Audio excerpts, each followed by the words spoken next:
Bismillahirrahmanirrahim wa sallallahu ala Sayyidina Muhammadin wa ala alihi wa sahbihi wa sallam. Peace and love, young brother Ali. Welcome back to the Travelers Podcast. It's a really special and exciting time for us. This episode, if all goes well, if my man Don Kufi, peace to brother Don Kufi, is able to edit this episode in time, and I'm sending him these intros and outros late, so I'm making his job harder than it already is. But if he's able to get these together, then that means you will be hearing this starting on Monday, the 10th of February 10th. On this coming Friday, the 14th, my new album, me and Ant together, called Satisfied Soul, album starts streaming, the full 17 songs. 6 or 7 of the songs have already been streaming. And it's really beautiful because we've been releasing music for 25 years. My first project, Rites of Passage, came out in the spring of 2000, right when my son was about to be born. You know what I'm saying? My first wife came to the release party very, very pregnant. And that was my first time meeting Blueprint and Illogic. And, you know, that was my first time that, like, okay, now there is officially music for sale that says Brother Ali. It was a cassette-only release. And maybe we'll have to see about, you know, maybe re-releasing that, because this is the 25th anniversary of that. And that's never been on streaming and all that other kind of stuff. So, you know, it might be good to pay attention for that. We'll see what's up. However, this coming Friday, me and Ant have a new album that starts streaming. Those songs that we've already released are in my top 5 on Spotify, which is a big deal because, you know, Forrest Whitaker and Uncle Sam Goddamn and Self-Taught and blah, blah, blah are normally the top 5 songs. And then usually one of my songs that I did with somebody else who also has similar numbers. There's one with a group called The Elevators, a reggae band. Sometimes my song with Ari the Rugged Man and Master Ace will be in my top 5. They kind of rotate, but it's usually classic stuff. And now, you know, several of the new songs are in the top 5. So that's a beautiful thing. Thank you all for the support. And I'm glad that I really hope that you love listening to this music as much as we love making it. We also just announced that we're doing a second leg of the Satisfied Soul tour. So the first leg was me and Ant, very special. That was mostly the West Coast. For the second leg of the tour, we kept getting so many people saying, bring it to the East, bring it to the South. And so we heard you. Ant is on tour with Atmosphere always, perpetually, forever and ever and ever and ever. So I wasn't able to get Ant to come out on another leg of the tour, but I reached out to the legendary turntablist, producer, DJ abilities of idea and abilities, and also just doing his own incredible stuff. I mean, this is an amazing DJ, and I just can only imagine what it's going to be like for us to work together. I've never done a tour with a turntablist of his caliber. My first DJ, BK1, is amazing, and everybody else I've worked with is incredible, but I've never worked with somebody who is their own headliner with playing the turntables like an instrument, and also a producer, and also I'm just, you know, the idea of us working together is incredible. So DJ Abilities and I will be out on tour together, doing the East Coast, doing some dates in the South, and then we end that tour back in Minneapolis again. Me and Ant just sold out First Avenue, but we're doing a small joint called Ice House at the end of that tour. So that'll be April and May, which is beautiful. Also, stay tuned, sign the mailing list, brotherali.com, sign our mailing list because we've got dates coming. We're going to start announcing European dates. Inshallah, we'll start announcing Australia dates. All those things are coming up soon, so stick with us. This week is a bit of a continuation from last week, and the last 2 weeks, actually. We've been talking to the people that created the visual and physical package for Satisfied Soul, for the new album. The photographs we did with the legendary B+, Brian Cross. So the last 2 episodes were me and B+ kicking it and talking about our time together with him coming to Istanbul, etc. This week on the podcast, we have the legendary Brent Rollins. Now, Brent Rollins has been designing and curating and directing all sorts of incredible projects for a very long time. He first came on my radar with the logo, legendary, iconic logo for Boys in the Hood. I mean, and this logo has lived in my life. When I first reached out to Brent, I had to tell him that, you know, that movie was so iconic for me, and what it symbolized and what it represented. that movie came along in a time when gangster rap was on the come up. And I had been a fan of hip hop since the mid 80s. And so this was 1990. And we had gone through this whole phase of very, very conscious, just literary genius MCs. And now we started to see this thing happen in the West Coast, and we were being exposed to and introduced to West Coast culture. But we were being introduced in a very specific way. So when Boys in the Hood came out, it was for most of us that I was living in Michigan at that time. For people across the country, we got a window into that life. But Boys in the Hood really represented a very deeply humanizing and really an attempt at an extremely conscious, elevating, uplifting portrayal of that life. And that logo meant a lot. And I had a shirt that said Boys in the Hood. It was the T-shirt with Brent's logo, and it said Increase the Peace on it. And if you listen to my first real album, which was called Shadows on the Sun, there's a song called Win Some, Lose Some, where these dudes jumped me. And, when they stepped to me, I was really I was really on that Increase the Peace thing. It was a very violent time. Gangs were on the uptick, and there was crack and all this kind of stuff going on. And I really was about being peaceful. And these boys stepped to me and, tried to instigate a fight and everything. And I resisted them and everything else. And then they jumped me and they beat me down bad. It was bad. And I say in the song, they spilled blood on my Boys in the Hood, Increase the Peace T-shirt. Now, isn't that ironic? And I will always remember the feeling of looking down at this T-shirt that said Increase the Peace, and my own blood is just covering the shirt. That logo has meant a lot for me. And then throughout the years, Brent has designed just incredibly iconic logos and artwork. He did the artwork for so many of the beautiful things. And so I'm just going to get to the conversation. I have to say, I made a mistake.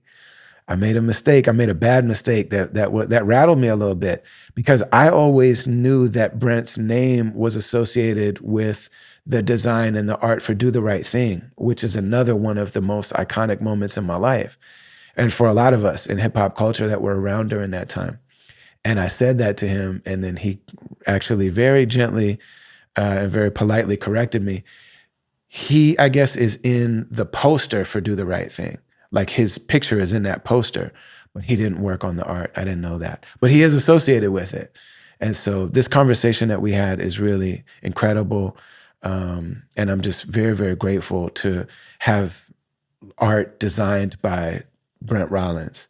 So if you check out the Satisfied Soul album, please order the vinyl. I mean, that's the best way to experience it.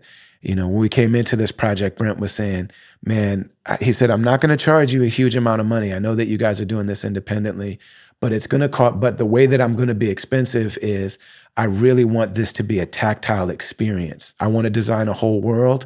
And a lot of it is with the way things feel, the textures of things. And Brent actually went into the manufacturing plant to sit with them, and he wanted to touch all of the materials.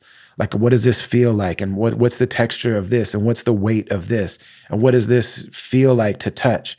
Because he also knows that I don't see very well. So when I first reached out to him, I said, man, I'm a partially blind person who you have impacted deeply with your design. I was just asking him for a logo. And the way that the logo came together ended up inspiring him doing the art and the design for this whole project. So if you go to brotherali.com, there's 3 different levels of the vinyl. All of them are beautiful. There's a classic black one that's the basic. Then there's a smoky blue joint that's amazing. And then they actually sold out, but there also was an autographed, exclusive edition. Those have sold out. You guys bought all of those, so thank you. We're brought to you as always by the Zakat Foundation, Zakat, zakat.org or Zakat US on social media. They do incredible work all over the world, and I just have learned more and more about some of the persecution that they actually receive because of the fact that they send money to where people need it, and so they're accused of all this thing. What are you guys funding? They're funding people's life. They're funding the lives of human beings so that they can eat food and drink clean water and have shelter and go to school and, just have the basic things that they need. But, some people, their life and livelihood and dignity is considered dangerous and illegal just because of the political climate. but they help people all over the world. They helped people in Ukraine when they needed it the most, even though Ukraine hasn't historically been good to Muslims, and they've helped people in Palestine and Gaza, and they've helped people all over the world. So when you're listening to this, go to Zakat, Zakat.org, put $5 on something. There is a hungry person today that once you give your $5, tomorrow they will have food in their stomach, and you have changed that person's life. If you've ever really suffered from real hunger, you know that when somebody just comes through with a meal, it's like, man, that can get you right for a week. Sometimes that turns your entire situation around to be able to have a hot meal. And $5 does that for people very quickly, instantly. So go to zakat.org and just put something on something, put some paint where it ain't. Thank you for being here. Enjoy this conversation with the amazing, incredible, legendary, talented, supremely insightful, and gifted Brent Rollins on the Travelers Podcast.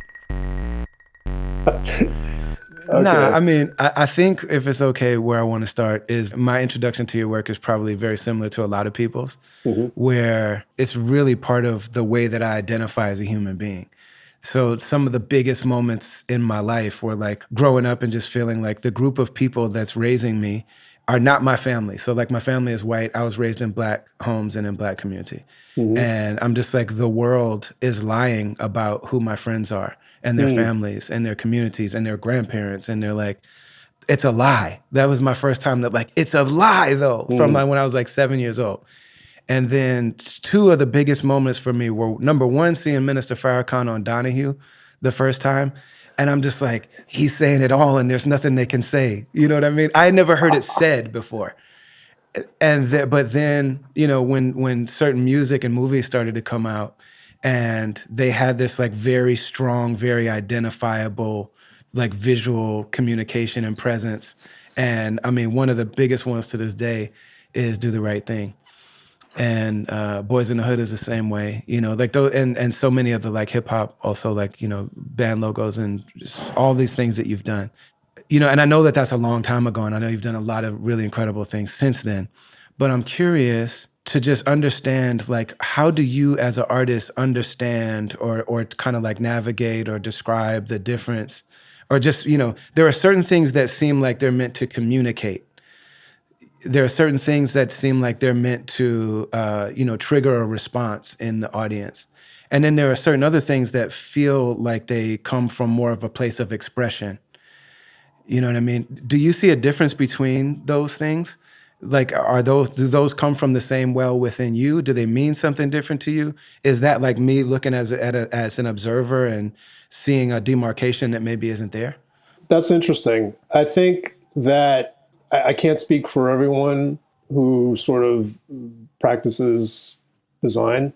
For me, it is both of those things kind of coming together, or it has been. When you're younger and you kind of want to sort of figure out what your thing is, and drawing and stuff was kind of my thing to some degree. It was more of it's really kind of like a learned thing because my father was really the artist.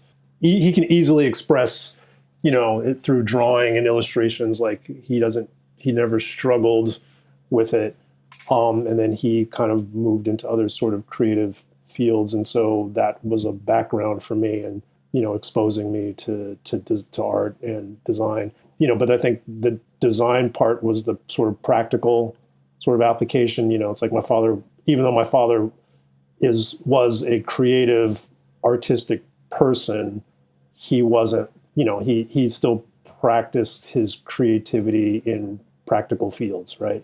So studying architecture or studying engineering, publication design, logos, illustrations, cartoons, all kinds of stuff. I guess like for me, I learned just the practical application of, or I became aware of like the practical sort of like design, like all the, my dad had all these, great kind of graphic design magazines and stuff that I was exposed to as a kid. So, I learned about like Milton Glaser and Saul Bass and, all these folks at a young age, or as I was sort of exposed to them. And I was also exposed to like, because the magazines would be international, there would be other, like Japanese designers and stuff. But it was through this lens of the practicality, like, the use of it. And then, but as a kid, you're just drawing and you just have these ideas and you have these expressions and stuff like that. And so I think for me, it's hard for me to say now. I hadn't really thought about it in a while. Yeah, man. I think like design just to communicate is one thing, and to sort of like be practical and be like, hey, here's how to open this door, or here's the way to go to here, whatever. But then when you add that little spice or that little extra thing to it, it has to work. But then you can have like the additional sort of flavor on top of it and stuff like that. So I hope that's kind of a weird way to answer your question, but I think that like it's a little bit of both. Like I've been fortunate enough for like my career that people hired me based off of like what I bring versus just being able to solve a problem. And that's satisfying because like, yeah, I want to be able to do what I want to do, but it's always been it's been in service for other people and stuff. So I hope that answers your question. Yeah, no, absolutely. I mean, one of the main things I told you when I reached out is that like, I'm also partially blind. So like I can't see very well. Yeah. But there's just like in so many of the things that I've known that you've done, I know you've done a million things that I don't even realize, that I don't even know. But all the things that I'm aware of, it's like you are really able to convey a very clear feeling through things that are really subtle. Like if I look at them and I'm like, okay, there are a few maybe overt things. Like if I just look at the Boys in the Hood and Do the Right Thing. It's like, okay, Boys in the Hood, there's like a certain type of block letters. Like this looks like it might have been written in like, LA gang style graffiti on a wall, the way that, the spacing and things like that. There's that sort of, but it's like, man, it's not just that. And so I wonder if it almost feels to me as an uninitiated observer that like there are certain things that like, okay, if I communicate in this visual language, then somebody who understands this environment will understand like, okay, this is what this is. It's called Boys in the Hood. This looks like it was like taken off of a wall. It's LA hood movie. First time that ever really happened in that way. You know what I mean? Or in Do the Right Thing, like there was just something very like kind of Afrocentric about it. There was something, really like it made sense that it's okay, like this is the way that this looks. And Public Enemy did the theme song. And there's the Jordans are basically a character also in the film, and the colors and everything. So there are those like similar kind of cultural languages being used, but there's something else that seems like it's really intrinsically something that your heart and your sensibility and sensitivity, like not just speaking a common language, so not like anybody, I don't know, just get a graffiti writer to do it. You know what I mean? There's something that you're able to communicate on an individual heart level that also speaks. That's the part that I wonder, how is that developed? Is it an intentional thing? Is it like your connection with the project itself? I also know that you're not just a hired gun. Like you're not just going to do whatever, whoever's got a check for you. Right. Maybe it hasn't always been like that. Like very few artists survive our whole lives like that. But I mean, that's always the feeling that I got too. Like if your name is associated with something, there's usually going to be a message involved. It's going to be artistically dope. There's going to be something, it's unique. I know this is not going to sound like, every other run of the mill thing. And so I'm just wondering about, is it your connection to the work itself? Yes. Is it something? Yeah, please. Yes, I want to answer that. First, I want to clarify. I didn't do the Right Thing logo.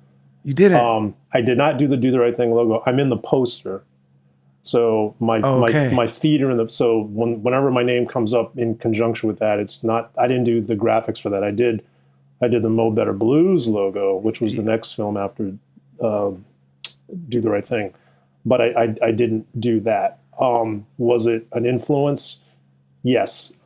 On Boys in the Hood, not necessarily, but it's part of the, it's the equivalent of like, it's the sound that's happening. It's the frequency that everyone is picking up on at a certain point in time during their creative output, right? So that, like there's different music eras that have certain drum patterns or sort of different approaches. And so that's a lens, right? For Boys in the Hood, it is about the connection to the project.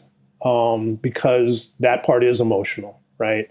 Like you can solve the problem, meaning like you can come up with a design or a logo for something and it could be, I guess, quote unquote appropriate, but the connection is what takes it to another place, right? And so for Boys in the Hood, I had a personal relationship with John Singleton. We were friends in college or during our college years, rather. I didn't go to the same school as him. But, we were friends. And so there's already a sort of a familiarity and a comfort level and a trust, right? That John is telling me, like, hey, man, I'm making this film and you've been a part of it. I was on the production crew, in the art department, creating little graphics or whatever, maybe in the background and stuff like that for the scenes. And when it came time to do something that represented the movie for the crew, it was coming up with a crew jacket. And so the crew jacket, at first it started with creating the logo for the crew jacket, which was just a gift that they give at the end of the shoot. And because it's not supposed to have a commercial concern, it's just like, hey, this is a gift to everyone for saying, thank you for being a part of this. And so I didn't come into it with like this sort of like heavy burden, right? It was just like, okay, what feels right for this moment?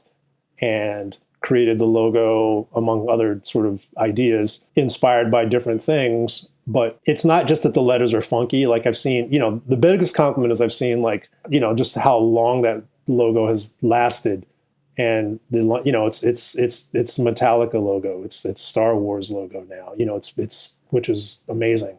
That it's got that sort of brand recognition. It's unreal. My point was, it's not just like funky letters for the sake of funky letters. And I've seen the knockoffs that are done in homage. I don't know what the right word is for it, but like they don't understand the sort of the logic behind it, or they just think it's just wonky letters. And there's something else that was formal design related as far as like the sort of underlining and the grounding of it and stuff like that, that I did to the letters and stuff. But I wanted that to, that was my opportunity to at least say, okay, this is how I want this film to be presented and remembered, at least among the crew. Like I'm not going to just create something crazy and funky. I want it to actually be like, it's got some underlying thought to it. You got to care about the stuff that you're working on. Like that's going to give you the passion is going to show through in the work. Yeah, because the movie itself is, it's powerful. It's a really powerful statement, but there's also something really, there's something really deeply sad about it, and there's also something really, deeply like exciting and scary, And I feel like all of that energy, like all that tension and all that power and all that sadness and all of that stuff you can feel it, in the logo. And I feel like that's such a big part of why it literally is all of the stuff that's woven all through the film that speaks the second you see that logo, Like I feel like I saw the logo before I saw a trailer or before anything else. And I think I maybe knew that Ice Cube was in it. But just seeing that logo was like, man, immediately you understood, oh, this is the real thing. This has never happened before. All that feeling is communicated in that way, in a way that, like, I wonder if someone, I don't think that someone who wasn't as connected to it would be able to embody all of that and bring it to life like that. Yeah, thank you, man. Yeah, it's funny, Mick. I try to look at it, and sometimes I try to dissect it, and like, what was I thinking, or where was I, And the one thing that I've said it where the letter forms are kind of like anchored, right? And for me, that was always kind of like this idea, like kind of growing, but it's kind of, it's like a I don't want to say it's like a weed, but it's just, it's like it comes from some base and then it tries to grow straight. The thing about the letters, that this is the part that I think people never understood when they try to like do the knockoffs, is like the letters, it's something that was supposed to be straight and got broken. Right? And so that's why there's an order to it, right? But then it's like the top parts are where it really starts to fracture and not, be uneven and stuff like that. So it's kind of like it's supposed to be these kind of clean letters, like there's this foundation from the baseline, and then as they grow, or that they're actually not, they become imperfect, And so I think that's the part that you don't really, that's the symbolic part of the logos, of the logo, that you don't, that it's sort of like, it's sort of there, but it's never been like super articulated, you know. But you can see that there's like it's very important. The groundedness of it is very important. Uh-huh. Literally, there's a foundation that the letter forms kind of emerge from, that starts off like it's supposed to be solid, and then it just fractures. I feel like most great art and most of the great artists that I know, you know, when you talk to them about like, well, what is it that you specifically were thinking, you know what I mean, that may have informed some of the decisions. I don't know if somebody else would necessarily see it that way immediately, you know what I mean? But knowing that, and then like understanding that you know, that an artist has a certain thing that, you know, causes a certain emotion and feeling and like a certain energy for them, it like ends up coming out, you know? Like if you know, if you talk to, you know, Doom about like, why are you saying that? You know what I mean? And like when he explains it to you, it's like, I don't know what you just said, but I feel like I understand why you're doing things the way that you're doing them now. You know what I mean? There is some sort of way that the artist is relating to whatever they're seeing, that to them there is some sort of like structured thought to it. Yeah. But because not all of us see it immediately, like what responds to it is like the heart and the body. There's like a really visceral kind of reaction to the energy of it. Yeah, the emotion of it. Yeah, I mean, it's important for like, you know, like you can see things that have like really beautiful, graceful lines and mastery, and you can appreciate it, but it's always like when there's something wrong, that's kind of like when you lean in and you notice it. That's the personality, right? It's like the equivalent of like having a mole or something, like that's something that, or like a gap tooth or something. It's those things that kind of disrupt the pattern, or the, you know, it's just that it's the disrupting thing, right? And so that's the thing that I think people find interesting.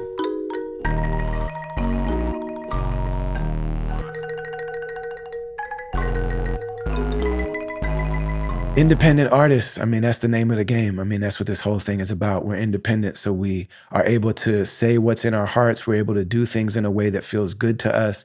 You know, it's not just about money and fame, you know, which always are great things. You want to get the word out. You want to take care of your family. You want to live a dignified life. If you master something, you feel like you should be able to live on it. And that's important. But what we've discovered over the years is that being independent means that we don't have to censor ourselves based on sponsors and labels and all of this stuff. And maybe less people will know who we are, but the people who do will know the exact version of us that we want to put forward.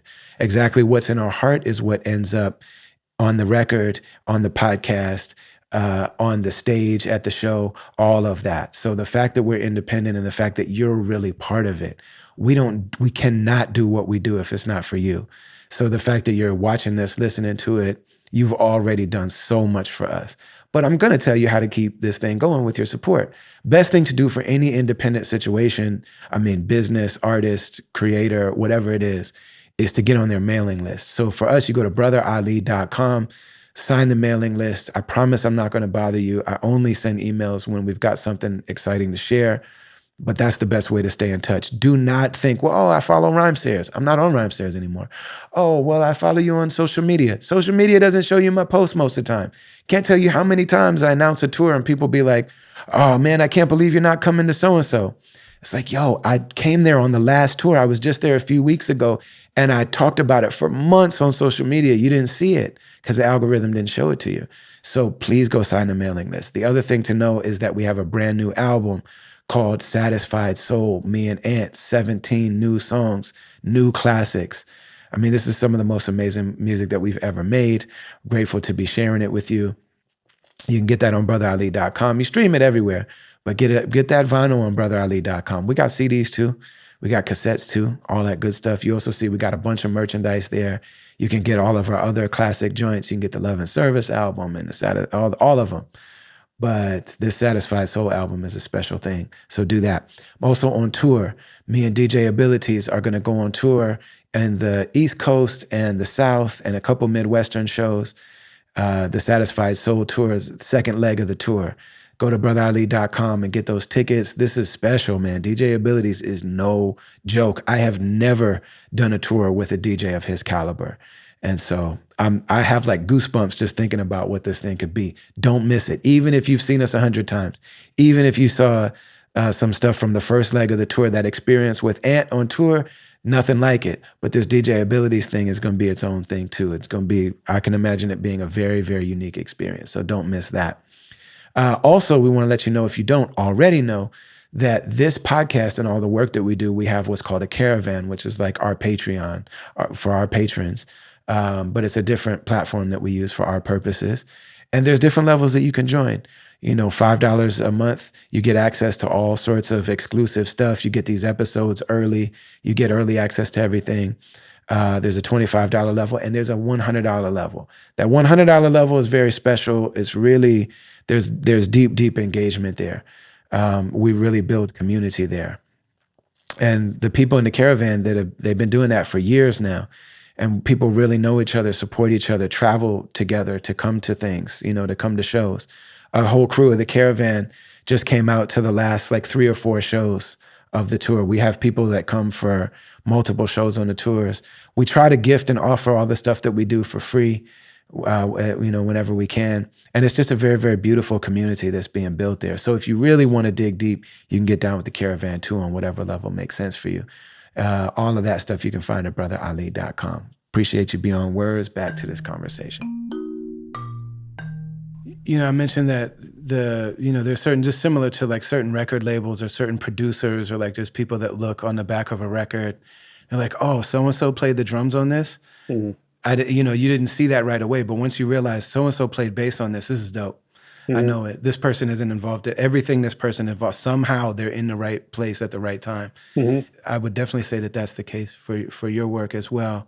What is it that draws you to certain projects and not others? Like what are the things that you make your decisions based on? It's more often like I've never pitched like things, which I probably should. I would say like if anybody is listening and cares, like if you want to do something, reach out to people to do it, or reach out to people that are like your heroes or whatever.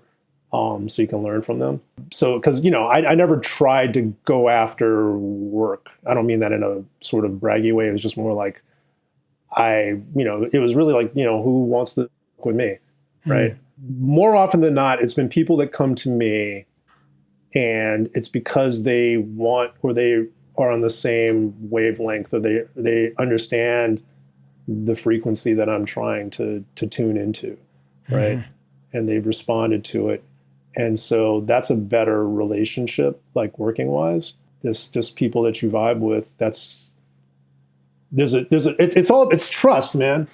You know, like I can't create if you don't feel like I'm capable, and I don't feel the confidence. The best stuff that I do or I've done 9 times out of 10 has been because the collaborator has just said, go do your thing. And, and then I'll be like, okay, let's talk about it. And I'm not going to say like, nah, dude, you're tripping. This needs to be like blue, or this needs to be this or whatever. I'm not like going to be like, put my foot down artists like that. Cause it's not, it's for them, but it's also like, it's for them. Right. So if I'm a chef and you're coming into the restaurant and you're like, allergic to nuts, then I'm not going to, why would I insist on nuts? Right. Like I want to make some food that's for you.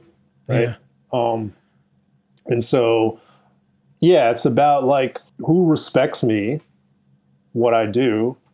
And, selfishly, it's like, yeah, that's cool. If you dig what I do, then that gives me more license to do what I do and put more of what I want out into the world. If you're coming to me, you're going to get a better result. Mm-hmm. Because you're already sort of like inclined to dig what I'm doing. It's just building trust. Yeah. And trust and confidence. Seems like there's always there's always some sort of message involved. You know what I mean? Not like a straight up, not like it's always got to be, doing, X Clan records, but You know what I mean? But there's always like in everything that I've seen your name come up on, I'm like, there is some kind of message involved here, even if it's as subtle as like, this is funny. You know what I mean? Like this is a project that's funny. And Yeah. there's something about that. There's so like we don't see these people that often smiling and just being funny. So like that humor it's just like, hey, guess what? Fully human, like Yeah. black, fully human. Yes. You know what I mean? Completely dynamic, completely human. Not anybody, you know what I mean? Not necessarily living out anybody's, stereotypical thing, or just nerdy and quirky. Like there's a lot of like, like really authentic, bold, like hip hop thing, but also, even in things that are iconic, like there's something a little bit quirky about them. You know what I mean? Like it's like, okay, so my man Ant makes beats and there's something, and Doom is like this, and certain people are like, there's it's a hip hop beat, but there's something funny about, like it's comedic somehow. Oh, You know what well, I mean? Hip hop is And like entertainment, man. you're able to like, to communicate it's a type of like yeah. humor sometimes. Yeah. It's supposed to be fun, right? There's a range, right? But even in seriousness and even in moments of kind of heaviness, there has to be a way to kind of alleviate or humanize the moment, right? And so it's about creating things that have personality.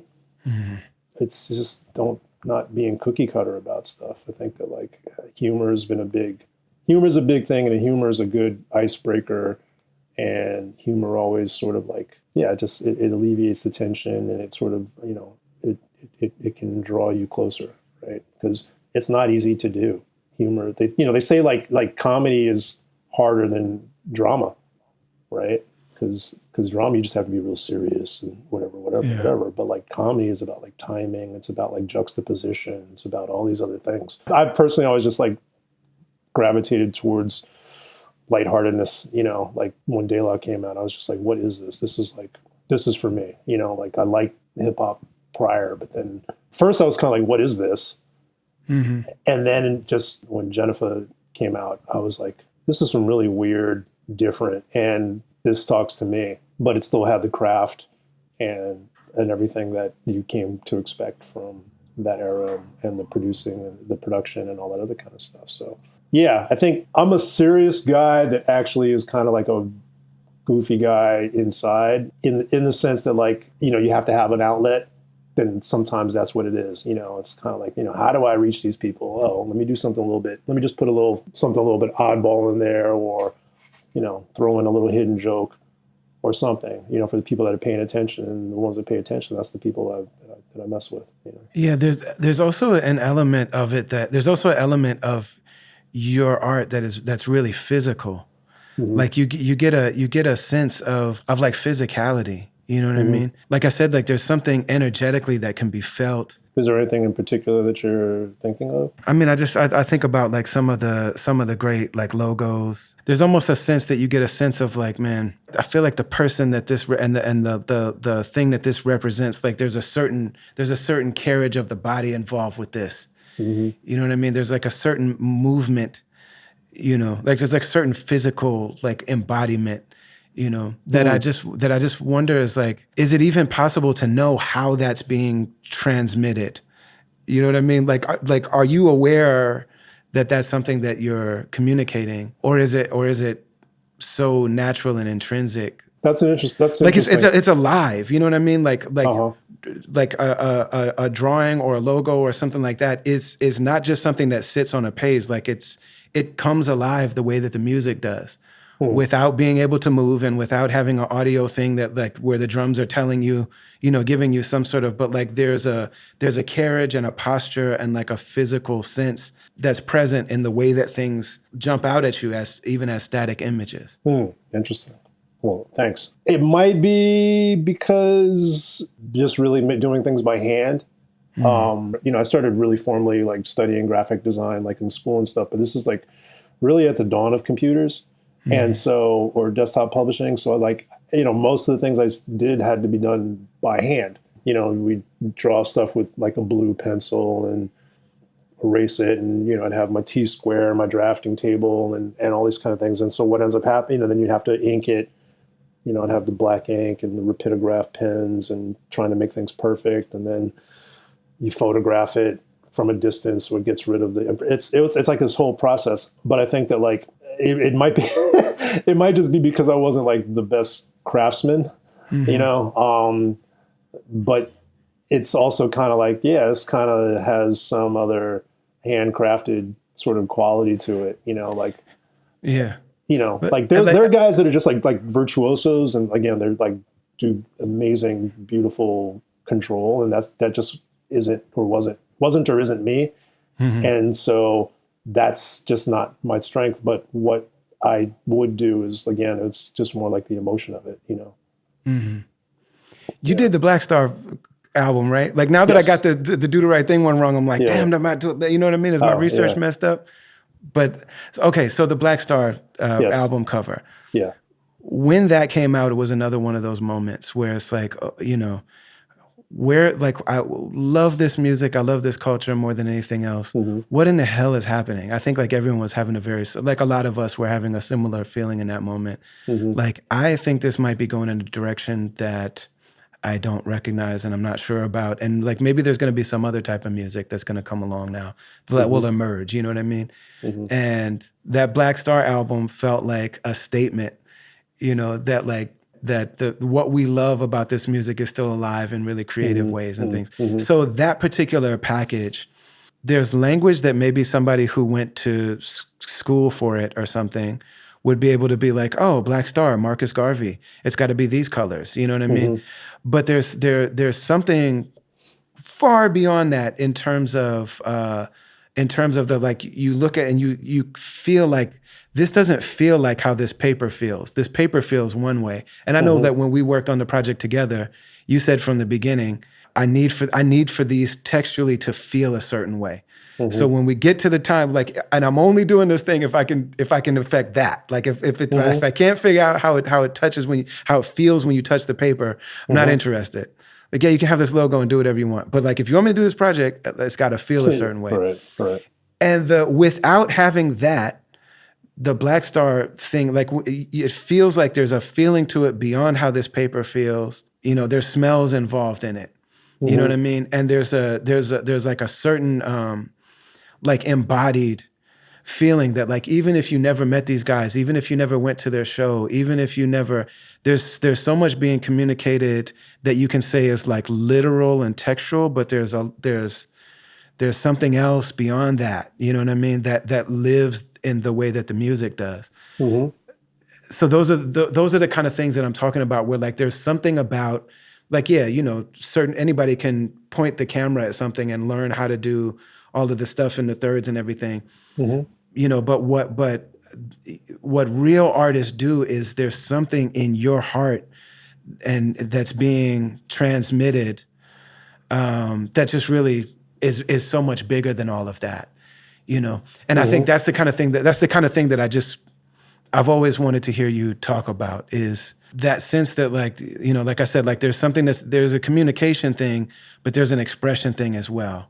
That record was like, that cover, there's a lot of references that it's supposed to be this culmination of a lot of Black, I don't want to say alternative, but Black movements kind of put together, right? Because there's the first inspiration is like a Bob Marley, like an Uprising or Catch a Fire.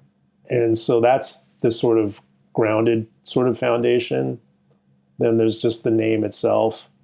And so, there's these crowds of people that are sort of below them. And then Kweli and Mos Def are kind of like these heroic personas. So then there's that. And then there's the font, the type, is this Cooper that's become shorthand for a lot of different things in the hip hop world. But the reason why I chose that was because it references like, 80s hip hop flyers. And so, or like, like the iron on when people would make their own shirts and stuff. And so I felt that like that was like at the time not really something you saw referenced, just old school sort of thing.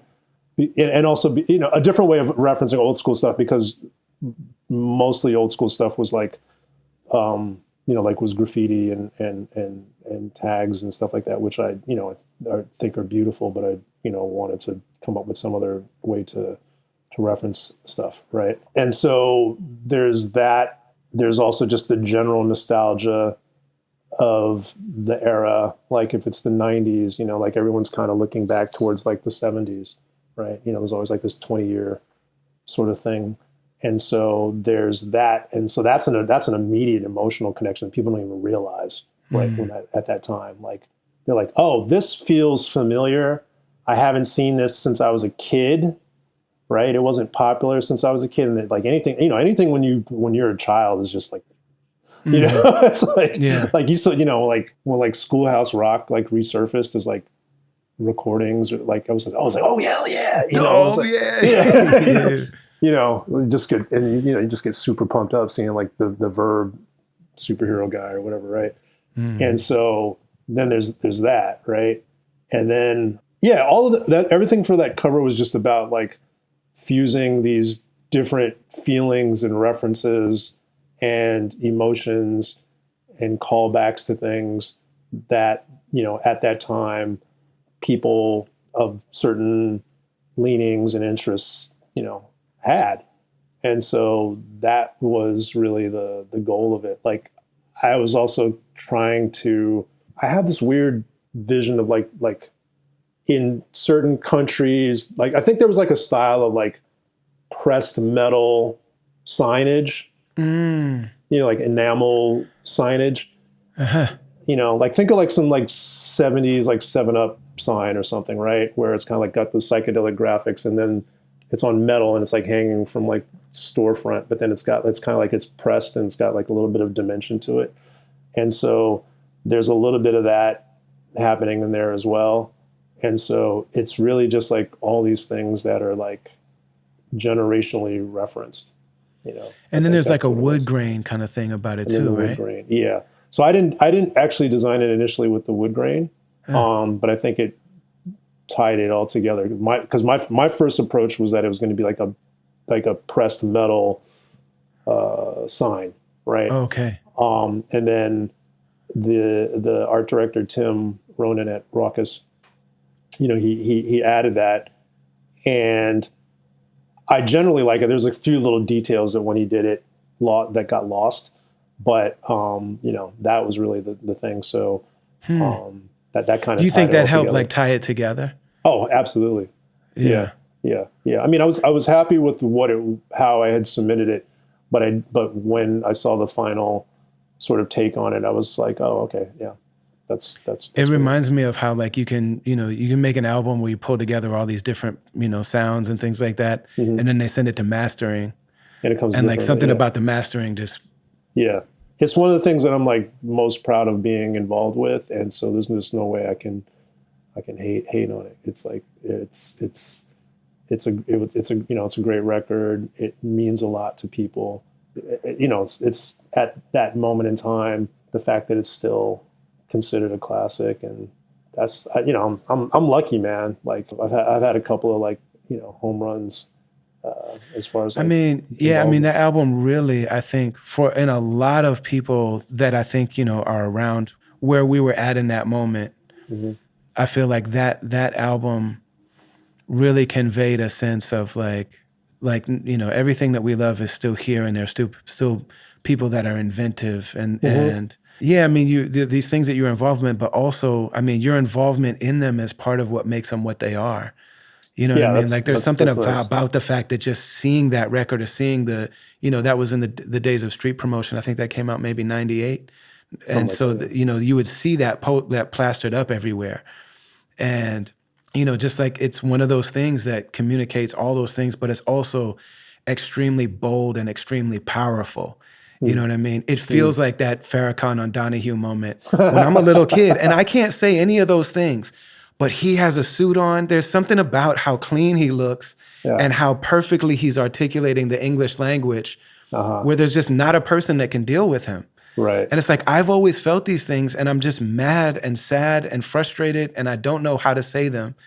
And so the fact that somebody is conveying them with the eloquence, precision, boldness, and just also there's something so fly about it. You know what I mean? That just like the argument against this is going to be bland and it's going to be dry and it's like the argument against this is like mayonnaise.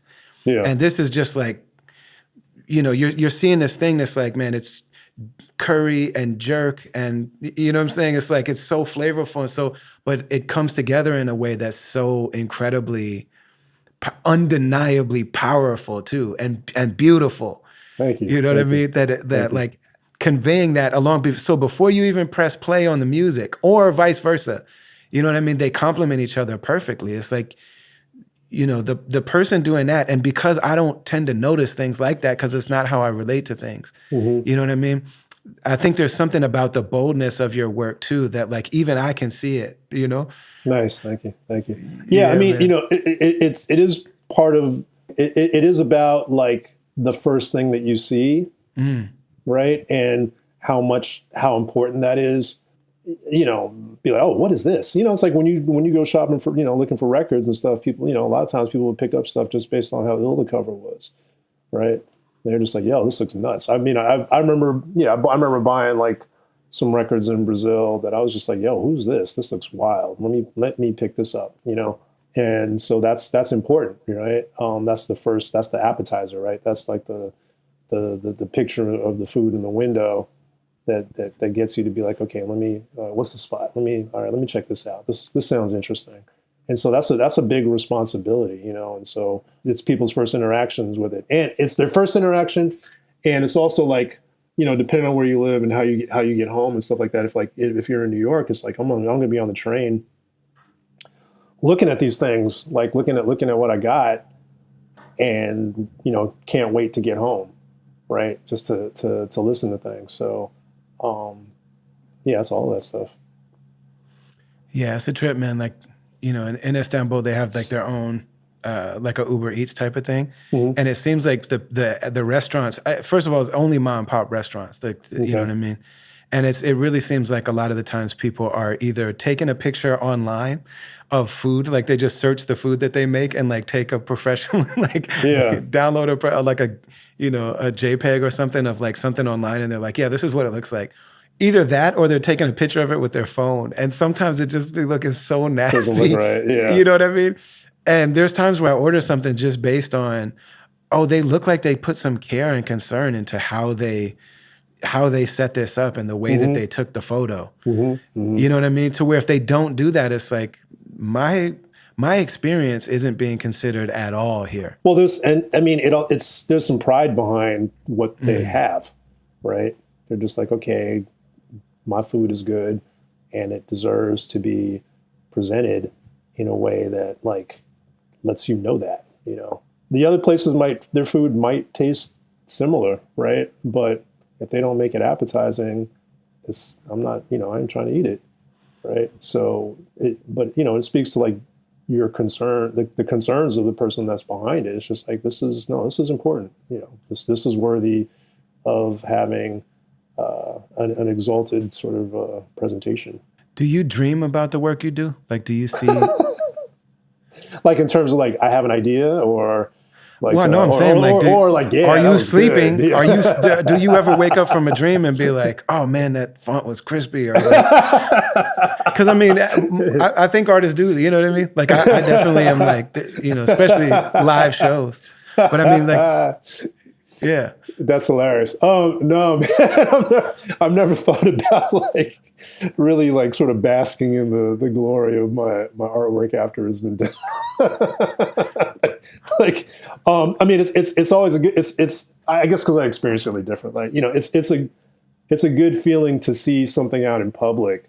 I remember like the first thing that I did that was big was like the Mo Better Blues logo, and I remember seeing it on a billboard in Manhattan, right by Roosevelt Island, the Skytram thing. And I was like, yo, there it is. That was like that just made me feel like wow, I actually did that, Yeah. And sometimes, because I mean, it's, I don't know, it's different for you as an artist, as a musician, because I was going to say, like, how you've heard a song a bajillion times, right, before it gets put out. And so you're almost, I don't want to say you're tired of it, but it does, and so I don't know how it is as a performer, but, there's a point where I've worked on stuff so much that I'm just I already got the initial expression of it out of the way. I'm kind of done with it. But I don't know, like, as a musician, you must have to like tap into that every time, particularly if you're performing, but it's a different thing because you're also doing it with an audience and they're really into it. Yeah, the audience has a lot to do with it. And then also, when you perform a song, it never stops. It's never done. It's like the recorded version is done, but then the song still has a life. Like you know what I mean? You develop like, when I do it live, I do it like this. And there's Right. almost everybody has like a live version of their song. Right. I don't know if anybody performs, nobody that performs Verbatim. a lot would perform it verbatim, like what the song is. Right. Almost everybody's got some sort of like thing that they do.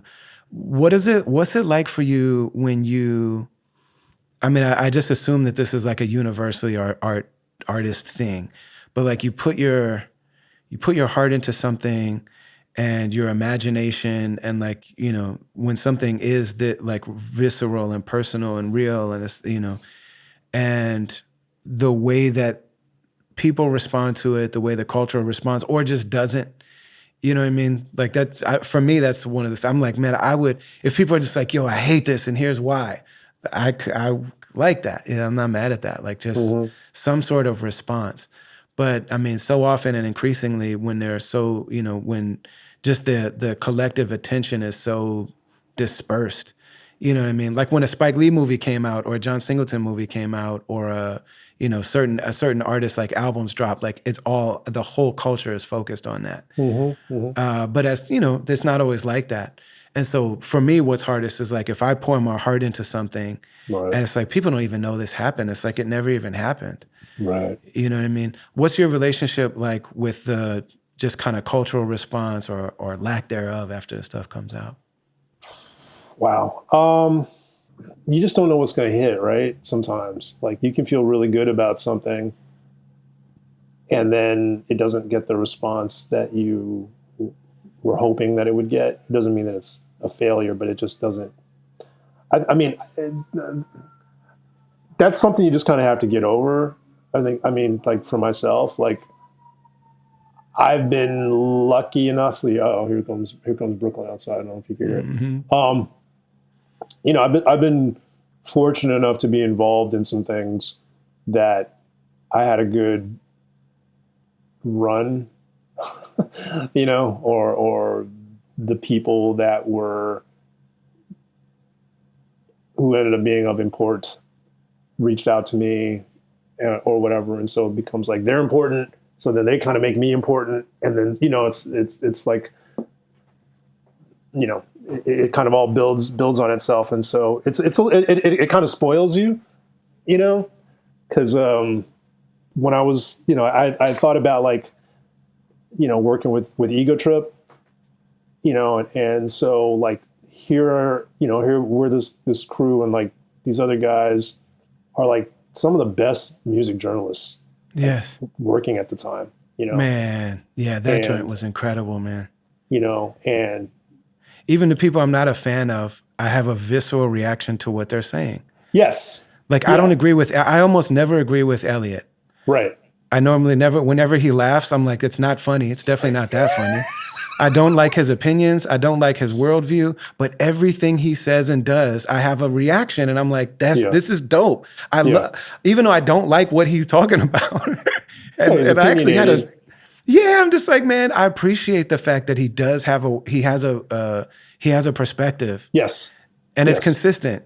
Yes. But then Sasha was my man. You know what I mean? Sasha, on the other hand, either I've never thought about it like that, or that's what I'm saying. You know what I mean? Right. Yeah, that was a really glorious time. Yeah, and so it's kind of like being in a super group, and kind of being fortunate. You know how it feels to be around a crew of guys. You're just like, oh, everybody surrounding me is just the shit, right? And so it kind of spoils you, because then when that time is over, you don't kind of realize how. I mean, it when you're in it, like, oh, this is great, right? And then, but when that time is over, you're sort of like, and sometimes you're dealing with other people. You're just like, oh man, I'm trying to find my tribe again. Like, like, you're cool, or this is fine, but this isn't just not, this is just not of the same caliber, or whatever, or sometimes worse. And so, I don't even know how I'm drifting into this, but like, not everything. Oh, this is what it was. Yeah, it's like not everything's going to hit, right? But you never know, because then something does catch fire, or you have to adapt, right? I was hanging out with Lyrics Born recently, and I guess he's got like some second life on the internet now. Yeah, I just started seeing his videos pop up everywhere. Yeah. And when we went out, because he was visiting New York, and we went to some bar, like, the bartender recognized him not because of the Soul Side's Quantum stuff, but from some recent social post or whatever. And a couple people came up to him, and he was just like telling me, like, yeah, like, I got a whole nother shot, basically, like, he's always maintaining and doing other things to pay bills, and, or career, rather. Let me rephrase that. But, something that he wasn't even expecting, just being himself and doing what he does, and then something else, it catches fire in a completely different place.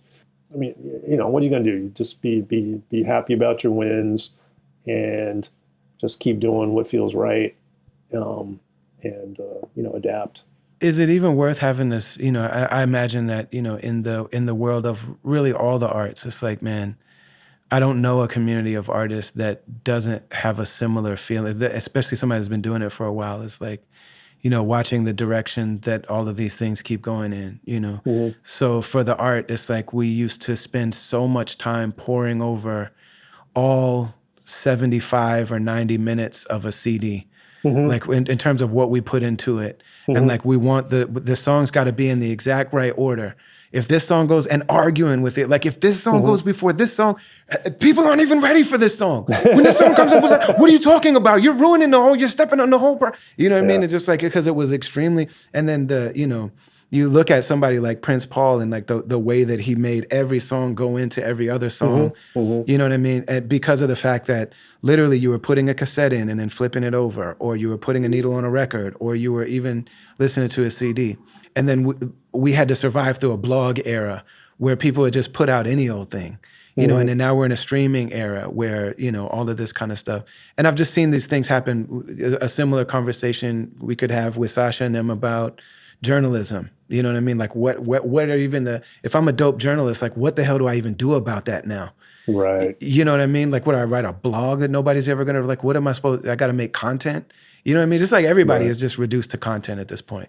Yeah. But I mean, similarly, visually, it's like, man, we still connect over the fact that, like, yes, I care very deeply, like, about what it feels like when I know what it felt like to make this album that I made. So when you're saying, like, yo, I want, when you open it, it sounds like this, or it feels like this, or you touch it and it feels, it's just like, yes, But for the overwhelming majority of people, they're going to be seeing a square like this size, you know what I mean? Yeah. Just like, that's what it's going to be reduced to most people, It's messed up, because like, there's a lot of work and care that can go into something, and people don't even know about it. Like, I'm trying to work on a book of just work that I've done.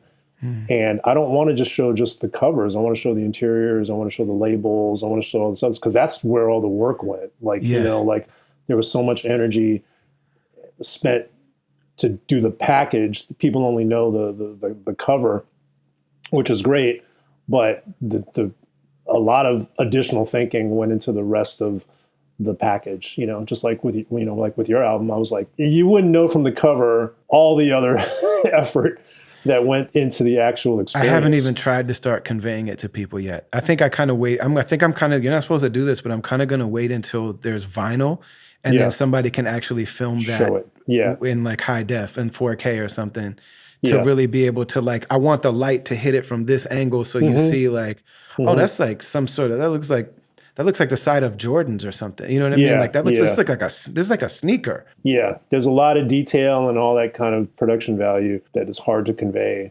digitally. Like people just make content now, and I kind of don't care. It devalues it. Like, you know, the irony of the democratization of the internet, which was not a bad thing, is that now it's just like it just pushed the value down of things, so the people that really care about stuff don't, you know, they don't surface. You know, like I don't care that someone's got way more followers than me because of by virtue of how old they were or when they have whatever. But it's a little weird that I'm like, yo, you haven't even done as much as I've done, and yet more people are following you. It's not like, again, I'm not playing the social media game. Like I don't post anymore. Like I really don't care. Right. I mean, if there's something I did that I'm proud of, then I'll show it, but I haven't really, it's not my priority. It's not my thinking. Right. And so it's whack that like things have been so devalued. Like the artistry of stuff has been lessened. There are people that like care more about having physical, tangible things for different reasons.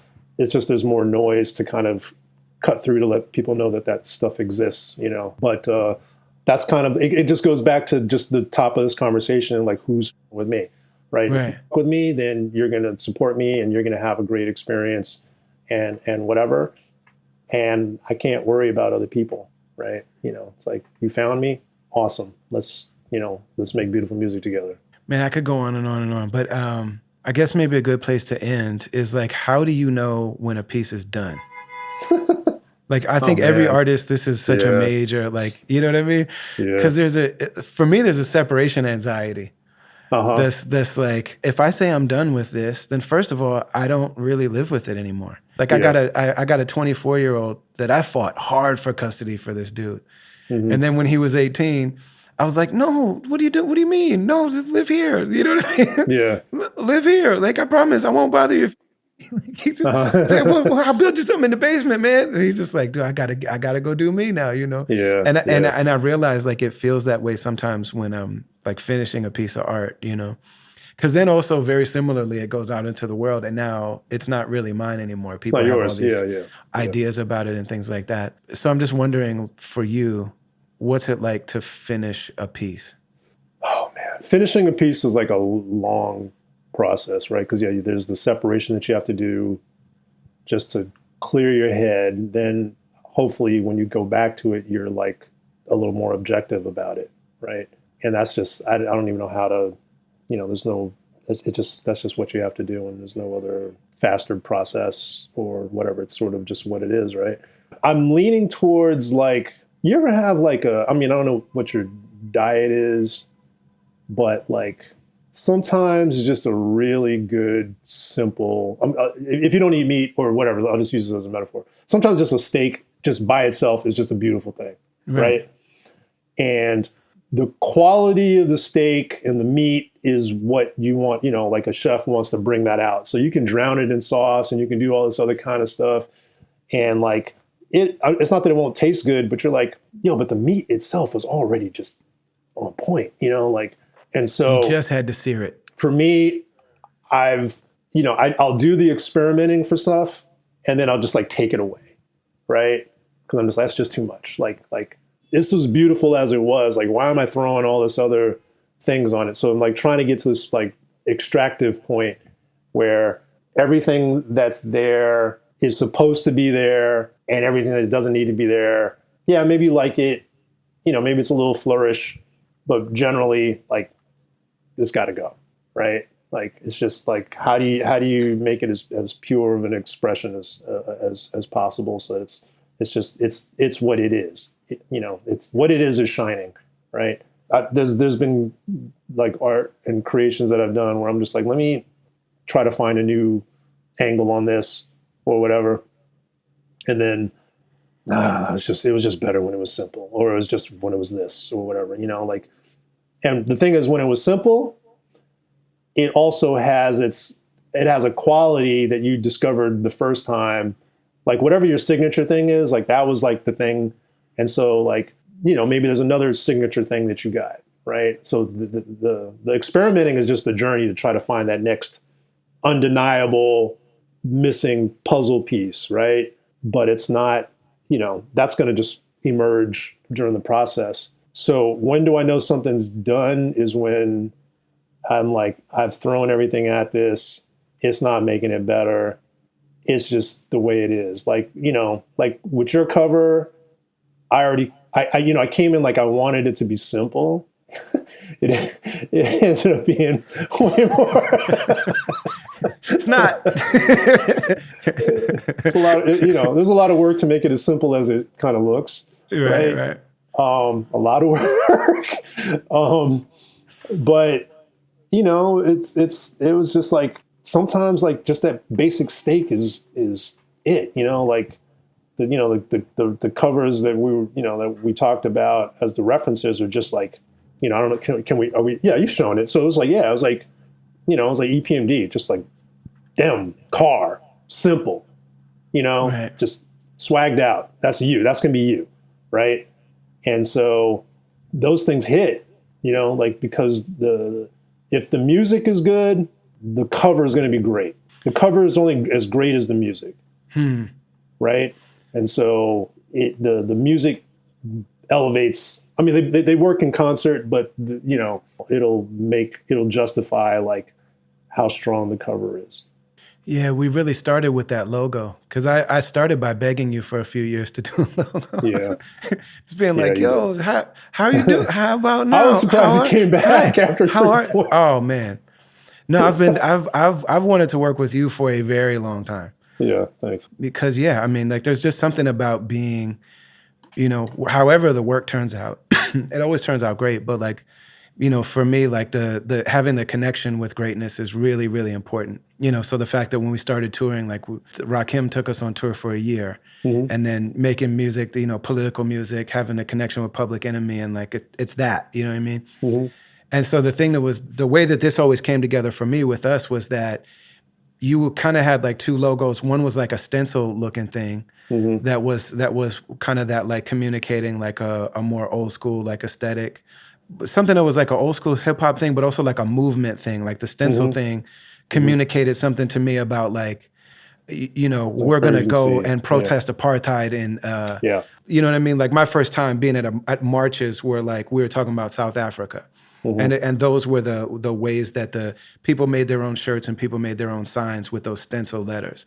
But then you're like, yeah, this one is cool. But then I also got this other one that looks kind of like Eastern, and it's like, the whole Muslim thing, like you're living in Istanbul now. And then you're like, yeah, I kind of like the brother on this one, but the Ali on this one is whack, but the brother on this one is whatever, and the Ali on this one is cool. And we're on a call together, and you're like, hold on, boop, boop. I took the brother from one, the Ali from the other. It was like, yo. Yeah. And then I had just made this whole album with Ant with the ASR 10 sampler, you know what I mean? But like made it from Istanbul. And so, yeah, the whole way that all of that stuff came together was really dope. And then, but see, that's the collaborating part where it's like, I can try to interpret you, but ultimately it's like, I have to be in a conversation with you. Cause it's like, it's like, I got a bunch of ingredients and whatever, but it's just like the final piece was, having a conversation with you and kind of being like, oh, well, you like this? Cool. Yeah. And you like this. If you like both of these things, that's you. Right. And so let's see what happens when we Reese's Peanut Butter Cup it. And lo and behold, we had some dope Reese's Pieces. Right. So it's about the collaboration, but you have to be in tune with people, Yeah. I can't work for other people. I can't work for like an insurance company or whatever. Even if they threw a ton of money, ton of money at me, I wouldn't do it because it's like there's no connection. Like, what's the point? Like, I'm gonna die one day. Like, why would I want to spend all my time and energy on something that I don't have any sort of relationship to outside of health insurance? The insurance. If it was insurance, right. I guess then yeah. But you know what I'm saying? Like, I don't Yeah, care about this. can my parents get all the operations? Yeah, exactly. All right, then maybe, all right. Yeah, but nah, it's like, what's the point, man? Like, Yeah. I just mean, and wait here that's once. the really, with all of it, it's like, man, I saw somewhere that somebody said, like, art is the response to the reality of death. Like, art is what we do about the fact that we're going to die, Mm-hmm. you know? And one of the things I love so much about living in Istanbul is like death is just such a part of everyday life. Mm-hmm. You know what I mean? It's not something to deny. It's not something to fear even. It's something to Mm-hmm. prepare for. Right. You know, you know, I remember there were kids that were scared to have sex, and it's just like, man, it's going to be part of life. You know what I mean? Mm-hmm. Right. And the idea of you know, denying death and being afraid of death is just like, yeah, that's why I think that's really deeply connected to why so many people are denying. If you deny that ultimate truth, then there's nothing that can't be denied, Right. including the humanity of other people, including the like all of these, you know, all of this drama that we just walk around pretending is real. I mean, It's like, it should put a focus on what your purpose is, mhm, knowing that you have a limited amount of time here. Like, why are you around? You yeah. know, the things that matter to you are the things that you should be spending your time on, or the things that you leave behind, or you know, whatever. Like, And if you can make meaning beautiful and dope and enjoyable, you know what I mean? And it's like, yeah, like being able to give a gift from your heart is like, and I think that's ultimately the way that I see, you know, these movies and this music, and also, you know, like the inextricable connection with the artistic, with your visual piece as well, is just like, man, there's a certain type of serenity and like, it's gonna be okay. Like, we're gonna be okay. Because whoever did this, whoever made this film and made this, you know what I mean, and made that music and made like that yeah. thing and then made it look like that, Mm-hmm. that's what we're dealing with. Mm-hmm. You know what I mean? And it's like anybody can say anything they want to. Black Star. You know what I mean? We win. Yeah. It doesn't matter. Right. Like you can put Jamil El-Amin in prison for his whole life. You know what I mean? And you can let Leonard Peltier out when he's 90. But it just Black Star alone is like, we win. What are you talking about? You know what I mean? Mm-hmm. Like, this is true, and it's dope, and it's powerful, and it's, you know what I mean? Like the fact that I saw those things in that moment, and that a whole culture of people saw those things in a moment, and especially in a moment when we really needed to.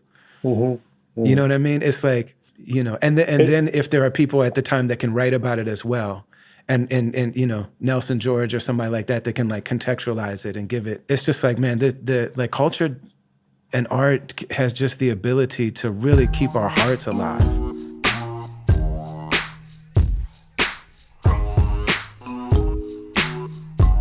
You know, I've been talking about BetterHelp, and you hear it so much on podcasts. I learned about it on a podcast. My wife is a therapist. I took my son to a famous therapist, Dr. Resma Menakem, and it was dope. And even after all that, it took me a long time to get into therapy. And I'm starting to realize, like, oh, I haven't been in therapy for like a year now, and it's time to go back. You know what I mean? I keep leaving my friends all these voice messages with me trying to work through stuff. And I mean, shout out to Mally and Chaplain Shane and Merce and, you know, all the people that, you know, and BK1, all, you know, a lot of the people that I talk to on a regular basis, like, you probably know them from this podcast, but man, we need to work stuff out. There's so much stuff going on, you know? And I've been in therapy for a few years now, and I love it so much. And I cannot recommend it highly enough. You know, whenever I watch TV and movies with my wife and there's therapy in the TV or in the movie, she hates it. And I'm the same way when it comes to the way that music creation looks in movies, when it just looks like one day a song magically appeared, like, it's not how it is.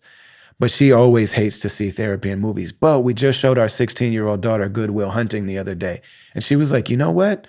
Whoever wrote this character, you know, they did an amazing job. You know what I mean? Like, this is actually a great therapist. And man, I just say all that to say that people think they know what therapy is going to be, but you don't. And it's really about finding the right therapist. So for me, I don't have insurance and I don't live in America. So BetterHelp.com is how I legitimately have done therapy for several years. You get to tell them why you're going there, what kind of therapist you want, whether you just want to talk on the phone or if you want to like talk on the screen. And then sometimes in the place you live, there might not be people that specialize in certain things. Like if you live in a smaller city, there might not be the availability with certain types of specialists. And maybe you want to talk about a special thing. Maybe you want to, maybe you come from a certain community and you really want a therapist that understands you in that specific way.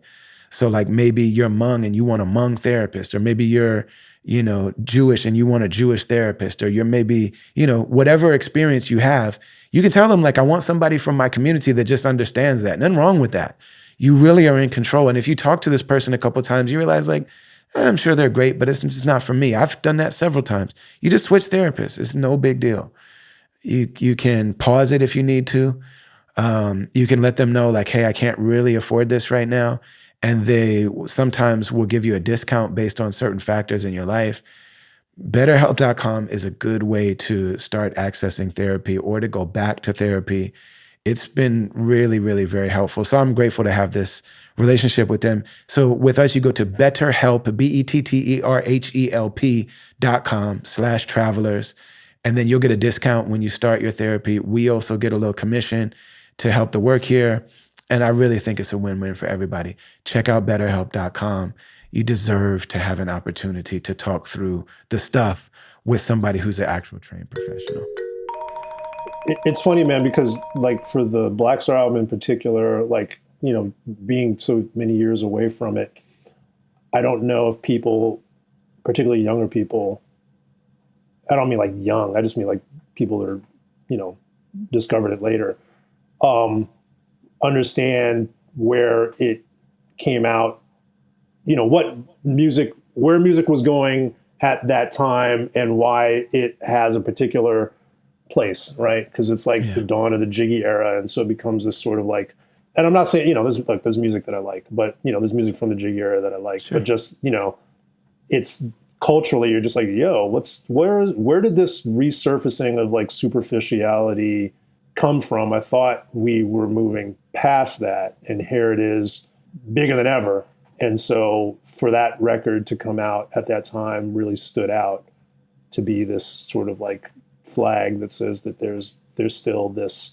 And it felt like such a disrespect of Pac and Big, because it was almost like that thing was that like, okay, Pac and Biggie were the most respected artists and figures that also were mainstream crossover hit success. And the times that they did that is because, they had the Diana Ross sample and the so-and-so. So like, we're all just going to do that and then we're all going to cross over. And it's because of them, these two great people, that we also just, lost to ourselves, basically. Mm-hmm. You know what I mean? And it just felt like the hurt and disrespect and just like, what the hell is happening here, was on a level that was just really, like there's this story that Questlove and them tell about Yasin performing a children's story at SOBs. Mm-hmm. That like Q-Tip had this big thing. Q-Tip is like, man, people don't realize that Q-Tip is like an East Coast Dr. Dre. He just doesn't get credit for it. But like the number of people that he's helped, that he recognizes, no, this is one of our stars. So he was doing that with Yasin, and he invited all these people to this thing, and Yasin got up and did his version of Children's Story, which is very obviously aimed at Puff. And they said that they turned around and looked, and like Puff was standing there because Q-Tip had invited him. Uh-huh. And he said that, like, Questlove says that Puff had them all in the basement in that back room at SOBs and was like, man, I'm trying to do this for us. And it's just like, you know what I mean? Yelling at everybody. And everybody's just kind of sitting there just looking straight ahead like, you're making money and no one, like, we're not feeling you. Like, we're not on your side with this whole thing. Yeah. And yeah, man, so when that album came out, and then also, not only as a Muslim, for me personally, but as a Sunni Muslim, they're like, oh, this guy Mos Def goes to the same kind of mosque that I go to. Mm-hmm. You know what I mean? There was like also that very kind of, whereas everybody else is like, 5%ers or Nation of Islam, which is all great. It's all in the family. Yeah. But like this guy is saying very specific things that, and I mean, to me, I was basically saying like, oh, this isn't for me anymore. And I mean, I look like this, so it's probably not for me anyway. But when I was kind of teetering on the edge of like, should I even try this? when that album came out, and it was just such a powerful statement in every way. And that's what I'm saying. Like that Jiggy thing was putting all of the emphasis on aesthetics. So the fact that that was so powerful and communicated so much, you know what I mean, between, just like you said, the metal and the wood and the Pan-African, just kind of like all the fly like diasporic, truthful, powerful stuff is all here. And then it's interesting to know that the wood grain was a later addition, because it felt like, it's a defiance. never mind diamond, you know, never mind. Wood is true. You know what I mean? And consciousness is true, and love is true. And these whatever chopped up breaks and all this stuff, this is true. And it's undeniable. And like, you don't need to say it. Like the music and the cover and just Yassine's face, like there's something about, like, it all communicates it. And there's something very, there was something in that moment that just was just like, thank you. It felt like being on life support, and then suddenly just comes in and it's like, there's been a miracle cure. It's like, it's interesting to hear you talk, because I think it's about the heroism of being grounded. Right? And sort of just tying back to talking about Boys in the Hood and the logo itself being grounded and being fractured. You know, for the Black Star cover, they're grounded, but you're looking up to them. The image is literally them. It's them looking up, but from a camera's perspective, you're looking up to them, and they're looking up to the heavens, and so they're looking forward. They're looking to God. Yeah, and we're looking to them, and somehow they're convening. Yeah, they're like yeah. So it's great to talk to you about this, because there's things that I feel, but I haven't, because I've just expressed it. I haven't gone back to ruminate on it, right? I mean, there's things that I feel and that I know about, like for that cover, but it's the heroism of being real. Yeah, and I mean, you know, with Boys in the Hood too, that, you know, that like not long after that, for Menace to come out, Menace Society, and like those were the two there, and they were seen as the same, right? You know what I mean? And at that time, I'm just like, these are absolutely not. You start to see the difference between glorifying death, where like you literally got one joint where the hero of the movie is O-Dog, and they're like literally showing you in a movie how to cook crack. Yeah. You know what I mean? And then the other one where like me and my wife just showed Boys in the Hood to our 16-year-old daughter. And this is a girl who's like growing up in a very conservative, like we live in a conservative Muslim neighborhood in Uskudar, but she's also Black and Puerto Rican, and she's also my wife's from the Bronx, and like you have to know these things, and we're very happy to show you these things. And she knew the logo. Like the second it came on, she was like, oh, like you know, a bunch of the like, this is the movie. Yeah, no, like a lot of like a lot of the people that she like likes their fashion sense. She's like, oh, I know that. That's a movie, and like. Wow. Girl, like not only is that a movie, that's the movie. Yeah. And then basically being able to you know, like the Wayans brothers made fun of it like message, but to be able to look at basically every scene in that movie and be like, this is what we're being taught here. You know what I mean? Like these are the things that are being, okay, now this is about safe sex. Okay, this is about, you know, being responsible with this. Okay, this is about, you know, understanding, you know, very similar to you know, so much of the stuff at that time was deeply authentic. There's something, just saw something where Denzel was saying that Martin Scorsese did the gangster movies and Steven Spielberg did Schindler's List. And he's like, you know, they're both great movies, but there's something that's understood and embodied, you know what I mean, that is just deeply powerful, man. Yeah. I mean, Menace is just I'm not knocking Menace, but it's a stylistic exercise. You know, and it just has a different. It doesn't have the same. I hated it. I've hated it since it came out, and I know that people liked it. Like I know that it had an impact. You know what I mean? I was in high school when that came out. It had a huge impact. Everybody, like that, almost took over. Like people, you know what I mean? People are like, man, O-Dog, you know. And I'm just like, it doesn't have the morality of Boys in the Hood. No. Not even close, man. Yeah. Not even close. Yeah, and you know, the one like positive character in the movie is almost a punchline. Right. Yeah. But yeah, But that's man. also, I mean, I who knows how the world works, but that's kind of why that film doesn't have the same resonance for people, because I haven't watched it in a long time, so I don't have the same, I don't even know how I feel about it now, but I mean, I just saw it as this aesthetic exercise. But I think it goes back, it kind of goes back to like, is it jiggy or is it real? Right. And so Boys is a much more, I mean, it's autobiographical, right? Yeah. And so it's coming from a more authentic place. Whereas Menace is a reaction and a stylistic exercise in the same environment, but really more about like camera aesthetics, in the same way that like the Jiggy era was just about aesthetics.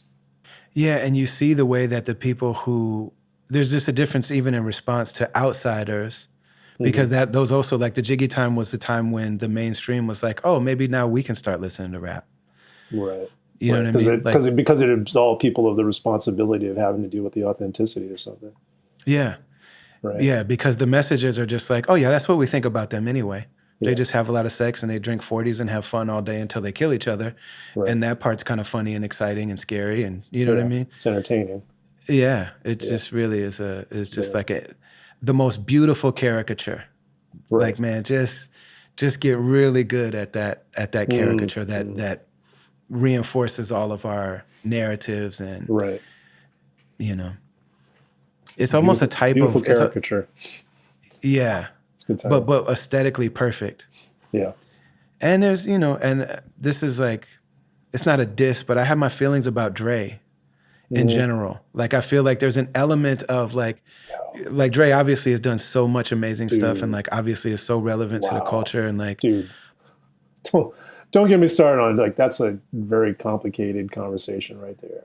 Cause man, I'm like, also regardless of what his intentions are, I don't know the man, I don't whatever. Yeah. I'm always happy when someone who clearly cares about their art that much, like he clearly cares.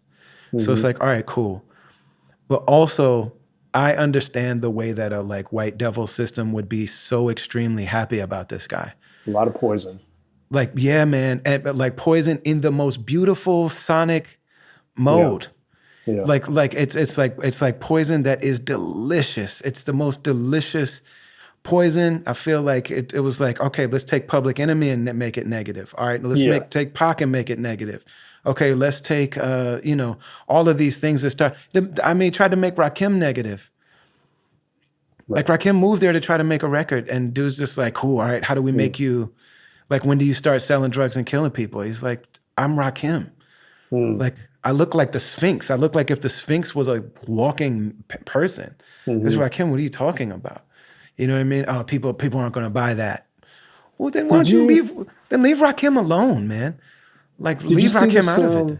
Did you see this? There was some meme, or not meme, but like, not TikTok, but some video thing. It was like Special Ed, like basically was saying about how NWA kind of ruined hip hop, and people in the comments were like, what are you talking about? And everyone has different entry points, like, but like, and so, it's a very complicated conversation to have.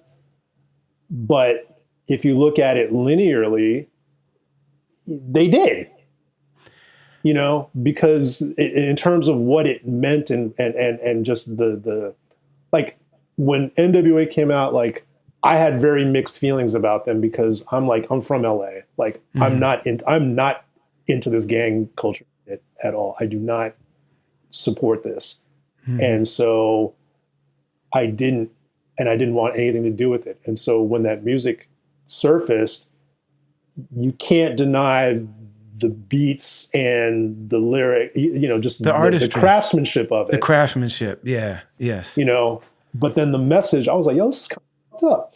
And just watching people in some cases, and I'm not saying in all cases, but in some cases, just the white people that would be in my vicinity, and just the sort of, horror movie enthusiasm around this stuff was a little bit strange. And so I I came around just be like, okay, yeah, this music's under, it's like, again, I have to look at it as like, this is a horror movie. It's like, I'm not supposed to, the part is that it's people's, it's other people. It's not a horror movie for other people. It's their actual shit. But yeah, man, that music was very conflicting, Yeah. when it came out. And so just going back to the special, yeah, it's like, yo, man, hip hop was coming out of violence and turning that negative energy towards something else. And that was what was so beautiful about that moment, was just like, yo, New York was like, yo, we used to be into gangs. Now we don't, now, we've deaded that gang. And, that's not what we're about. And then for NWA to come out, not even to be actual gangsters themselves, even more so, it'd be one thing if they were actually gangsters and then this was their mode of expression. Right. Yeah. But for them to be sort of adjacent to it and then sort of to be the street reporters without the sort of like, it was irresponsible. It's conflicting because there's stuff that it's like, yo, it's fucking great. Yeah. But then you have to put on a different hat when you listen to it. But the actuality of it is, this was very fucking damaging, and it put out it encouraged a lot of bad shit, Yeah. Celebrated a lot of bad things. Right? Celebrate it. Yeah, man. And there is a difference, like we said, the difference between, Boys in the Hood is funny and it's exciting. And there's times where you look at O-Dog and those guys and you're like, yeah, there's times where they're having a lot of fun. Yeah. You know what I mean? But then you just show the whole picture. You see the whole picture. You see the parts where they're like, dang, I wish I could go to college. You know what I mean? Mm-hmm. Or, you see the whole, like, the whole range of it, you see the downs, you see the full spectrum of the human experience for people that are in that thing. And you could see, like, even within a family, how one brother could go one way and the other brother could go the other way, and then also that, like, not everybody is having the same neighborhood experience. Like, man, Trey's parents are living very different lives from one another. Right. You know what I mean? Right. That, like, not everybody lives in the same. And then even the neighborhood they're in, they go to Compton at one point and they're uncomfortable. You know what I mean? Because like there's levels and there's different types of environments within this thing. And yeah, man, just seeing like a full on glorification. You start seeing, like, I remember feeling defensive when elders at that time used to say, these guys are glorifying this stuff. And I felt defensive of that. And I saw when Special Ed said that, specifically the one that Crooked Eye responded. And he was like, you have to understand. And when I saw Crooked Eye feel defensive, I was like, okay, I'm going to really hold that, because I know that's a sincere person. And I know what that art, just the like you said, the craftsmanship and the level of excellence, I could just see what it meant to him growing up. Right. You know what I mean? That at least the subject matter was something close to what he was living. It was just authentic enough, you know what I mean, to feel some way. But yeah, man. And when that movie came out, I just couldn't stand the fact that they were trying to make F the Police like they were NWA. Right. Like, this is the group that was, like, taking a stand. Like, yeah, we also had no, y'all made an album where you made every type of rap song. You made, you know what I'm saying? You made a Running Man song. You made a positive song. You made a whole bunch of, like, street stuff. And then you made a couple things that, maybe had that. And you just happened to hit on a true sentiment. Right. But please, like, let's not do this. Because you jacked the whole style of production from Public Enemy. Right. This is a negative Public Enemy record, that, you know what I mean? Except for Express Yourself and F the Police. I agree. I don't even know what to say. and then I mean, not to mention Sister D. It's just like, man, you talking about journalists and like Michelet also. So like, yeah, but Sister D particularly. So Michelet is great. She's dope. But Sister D is like, her voice in the conversation of having someone's little sister, like, she's talking to Ice Cube as his little sister. Right. You know what I mean? And that's an extremely important perspective to have in this, like, journalistic, like, not everybody can just be one of the homies. You know what I mean? Like the women and girls that are in this community and in this scene, they've got insight into this thing. And like, you'll see another side of the artist when they're kicking it with her, you know, and she's authentically in the spit just like everybody else. And her perspective is so necessary. And to see her get like, you know, very physically treated, that, but then also like she had to be silenced and sidelined. And then it just, there was never another one like her. You know what I mean? Right. Except for maybe, you know, Angie Martinez. But I mean, you know, like that specific role that she played and how important that thing was, man. I mean, it's crazy to see how Dre was, I guess, rewarded is the only word I could think of, you know, ultimately, because maybe rewarded is the wrong word, but he definitely wasn't penalized for all of this stuff. And so, and only to get bigger and bigger and bigger is crazy. Yeah, that's some weird, I don't even know how to process that, because it's just all that stuff, it shouldn't add up. And it's more troubling than like, say, what we know about James Brown. I don't even know how complicated guy, heavy as the head that wears the crown. Sometimes you're extremely bright and extremely talented, and you're just still kind of a messed up dude. Yeah. You're still struggling with the gravitational pull of the human condition. But then for a Dr. Dre to continue to just escalate is really kind of crazy. Yeah, I don't know. And the things that are said about him and the way he's heralded and things. Yeah, it's certainly, yeah. But I'm just like, man, whenever I hear these, you know, these kind of like grand things being said about him, I'm like, oh, I think you're talking about Q-Tip. You know what I mean? But like, but Q-Tip just doesn't have the same kind of narrative isn't crafted around him. Like, I think when Michael Rappaport's documentary came out, which is just like also, you know, whenever these documentaries happen, it's just like, man, I guess Sasha and Brent can't do everything. Oh, you know what I mean? But I just wonder, like the book that just came out about De La and things like that, and people are really angry about those kind of things. So when those things happen, it does show the necessity. Like there's so much more work to be done. But then also like we need institutions and like we need to support that kind of stuff. Have you been present with Q-Tip doing production? Because or working on something, like you just reminded me, like haven't talked about this. Like we tried to shoot a documentary of Tribe working on their last album. So when I was at Complex, and we got some footage, it was just a really difficult process to sort of shoot them and coordinate with our crews and stuff like that. But you just reminded me, like, yeah, there's an unseen documentary in pieces of Tribe working on their last album. So we have like Fife's last footage performing. Oh, wow.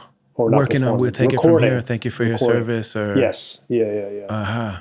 Yeah. And was fortunate enough to at least see some of this stuff in process and watching Q-Tip sort of try to construct a song from scratch, you know, wow. From beginning to end was really amazing. So yeah, I just want to put that out there and let that be part of the legend.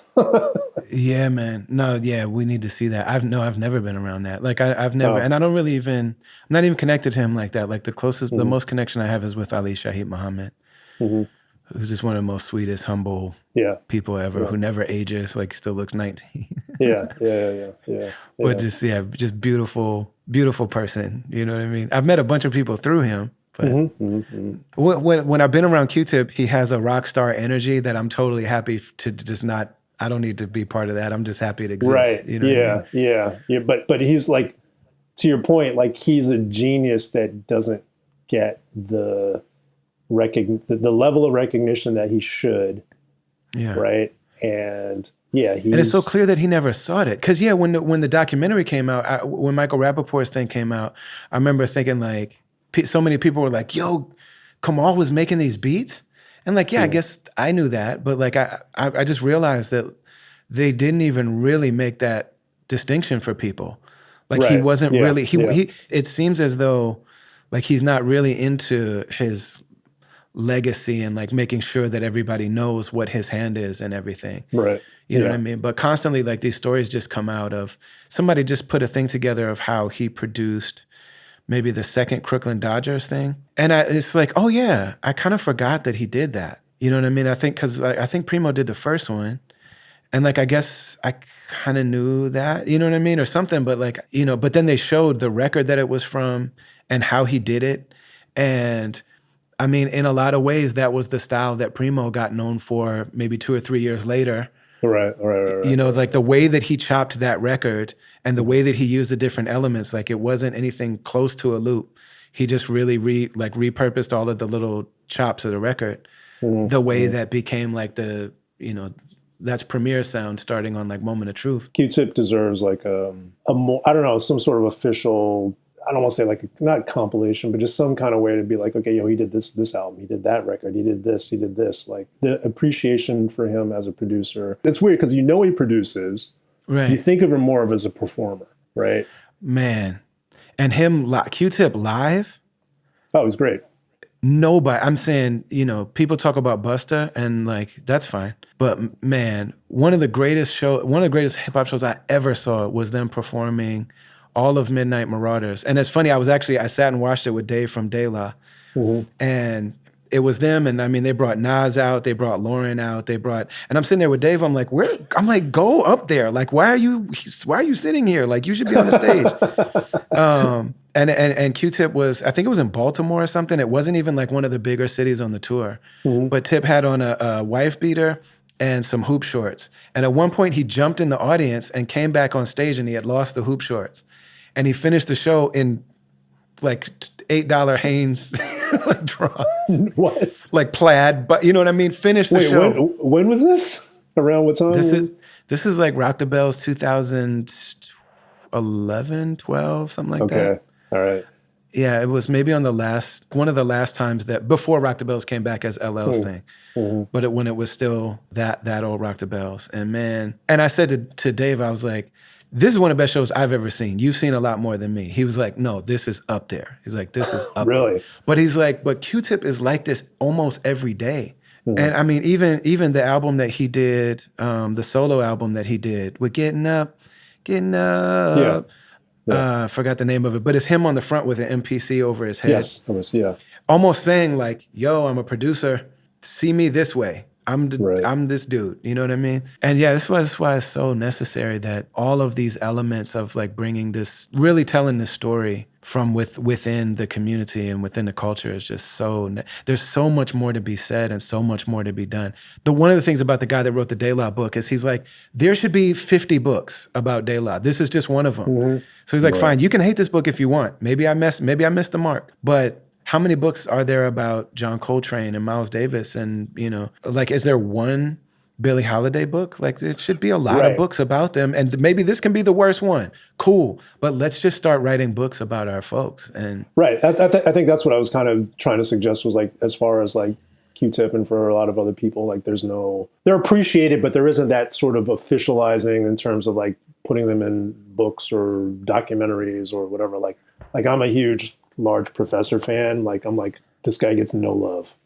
He does, but he doesn't, right? Yeah, I mean, anybody that really knows hip hop from that era knows that he's one of the greatest ever. But yeah, I mean, even when people name their top 5 producers, like Large Professor would be in their top 5. Right. And like, so if you love Premier and Pete Rock from that time, like everybody does, trust and believe in the back, they're at home like, I got to keep up with Large Professor. Yeah. You know what I mean? Like they definitely turn the machine on a lot more often because of the fact that like they're inspired by this guy. Yeah, the producer's producer. Right. Yeah. Yeah. And can rhyme. Yeah. He's got so many different, his production for a lot of different artists like that are not very well known. It's just like, I love this. And then just also him as a figure, like him talking about anything is just like so quintessentially New York hip hop from that time. Talk about whatever you want. You know what I mean? It's like him and Babito. It's like, that's what hip hop sounds like. Yeah. Because again, it goes back to authenticity. It's just like, this is just what we do. This is how we do it. Not even being flashy about it. This is just. Yeah. There are so many stories that are, the overwhelming majority of stories haven't been told. There's very few that have. And, it's great that Wu-Tang there's a series about them and then they got to have a hand in one and like, it's great. So many stories haven't been even approached. Incredible. Well, you've been so generous with your time, Barbara. I really, really appreciate it. And having this connection with you is, to me, the same as touring with Rakim and working with Thank you. Chuck. And it's Chuck D. It's you're that. Like, you're that to us, man. We appreciate you. We Oh, love you. man, that's a big honor and very humbling. So thank you very much. And, thank you for reaching out to me how many years ago to, do the logo. And I was like, I was like, I have to do something. I have to be involved. It was just the timing, and things kind of work out when they work out, and I'm really happy to be a part of this. And I hope that the final product, once it's in your hands, I hope it really lives up to what we were hoping it can be. Like, as the chef in the kitchen, I'm like, okay, I'm going to send this food out. I got to see them light up. Yeah, and that's the part that, like, you turn it over to the manufacturer, Yeah. and then by the time you hold it in your hand, it's pretty much in the world. Like, it's too late to. Yeah, that's the baby. It's done. Yeah. Yeah. So It's too late to be like, no, not this one, the other one. Right. Yeah. I'm looking forward to you experiencing it and hearing from you your thoughts. Well, I'm just happy I could touch it because I can't see worth a damn.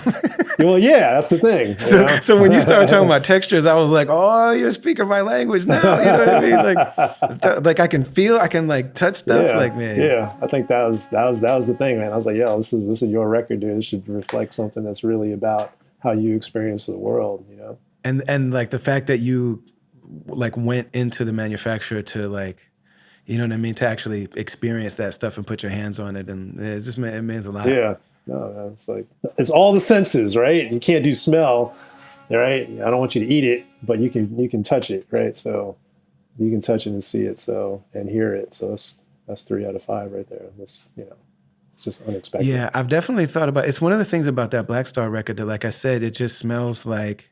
Yeah. Just smells like maybe probably Nag Champa or something. Like there's, and some sort of, like if you be in Brooklyn, especially around, I mean, that's a Brooklyn that doesn't really, we can't even start talking about that just because it's so much, you know what I mean? Yeah, but like that's a very specific kind of time. And like, yeah, those things you feel like you can smell them, you know what I mean? Yeah. Like I would love for somebody that, even if it was somebody who knew Istanbul, to see these photos and be like, aha, cigarettes and meat. You know what I mean? Cigarettes and meat. That's what that smells like. Yeah, that Turkish tobacco is because most of Istanbul is like. I've smelled it like, in Europe, like in Spain. I've never been to Turkey, but I was just like, this is strong. Like that's an intensity.